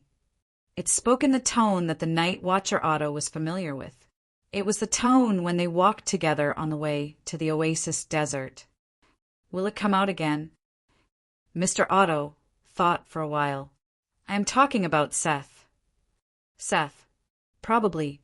Siejitu shook his head. "After all, this is not the real Seth. It is just a combination of some of its residual will and my inner desire. We will never be able to completely eliminate the black side in our hearts." Mr. Otto nodded and then said directly, "Tell me the real way to leave. I don't want to involve you too much. I probably have the ability to kill you now." Siejitu glanced at the red lamp god floating behind Otto. He probably did not know the relationship between the two, so he just asked curiously, "This is the lamp god?" The red lamp god hummed twice, but it seemed that it did not want to talk too much with Siejitu. Siejitu smiled slightly, but the smile of the jackal head on his body was so ugly. "I have heard the story of the magic lamp, and I often tell the story of the lamp god to my daughter, but I did not expect the lamp god to be red. Stories are just stories." The red lamp god said indifferently, "There are also blue lamp gods, and they are female." "Bah! I see." Siejitu smiled awkwardly again. Then he looked at Mr. Otto and said, "I didn't think that I would be able to wake up after being deified, and in this way. Otto, my friend, forgive me for lying to you." "Road." Otto, the night watcher, directly put the black knife on Siejitu's neck, and at the same time took out a pistol and pointed it at the center of Siejitu's forehead. "Road. There is no way to leave." Siejitu said with a bitter smile, "All the data is enough. Now, we just need to wait for the vessel to be completed. Even though it is faster than expected and there are so many uncertainties, there is still a chance. Everything will become the choice of fate, then." Bang! Bang! Bang! Bang! Mr. Otto pulled the trigger abruptly. Gunshots rang out one after another, reverberating in the empty space. Siejitu could smell the smell of gunpowder on the ground beside his ears. The gunshots were close to his ear. "Road!" Mr. Otto's eyes widened. "Don't force me." Siejitu just muttered to himself. "Everything is the choice of fate." Mr. Otto grabbed Siejitu's head fiercely and stared at him, but he was fearless like an empty shell. Mr. Otto had no choice but to put him down and vent his anger by shooting at the sky until the bullets in the pistol were all gone. TSK, the last time I saw you this angry was when your immortal partner was assassinated and you were infuriated." The red genie could not help but mock him from the side. Mr. Otto turned back and stared at the red lamp god expressionlessly. The red lamp god's eyes suddenly became a bit unsteady. Why are you looking at me? You just made a wish for immortality, not immortality. It's none of my business. I didn't mean to say this, but seeing you like this, you're just a half-finished product." Mr. Otto said coldly, "A stupid student who was framed by his beloved teacher." After thousands of years, the red lamp god did not know what stupid meant, but it was obviously a curse word. It suddenly became furious. "Otto, I can kill you." "Then you can wait for your wish to be cleared and start all over again." Mr. Otto sneered, "You useless lamp god." As he spoke, Mr. Ao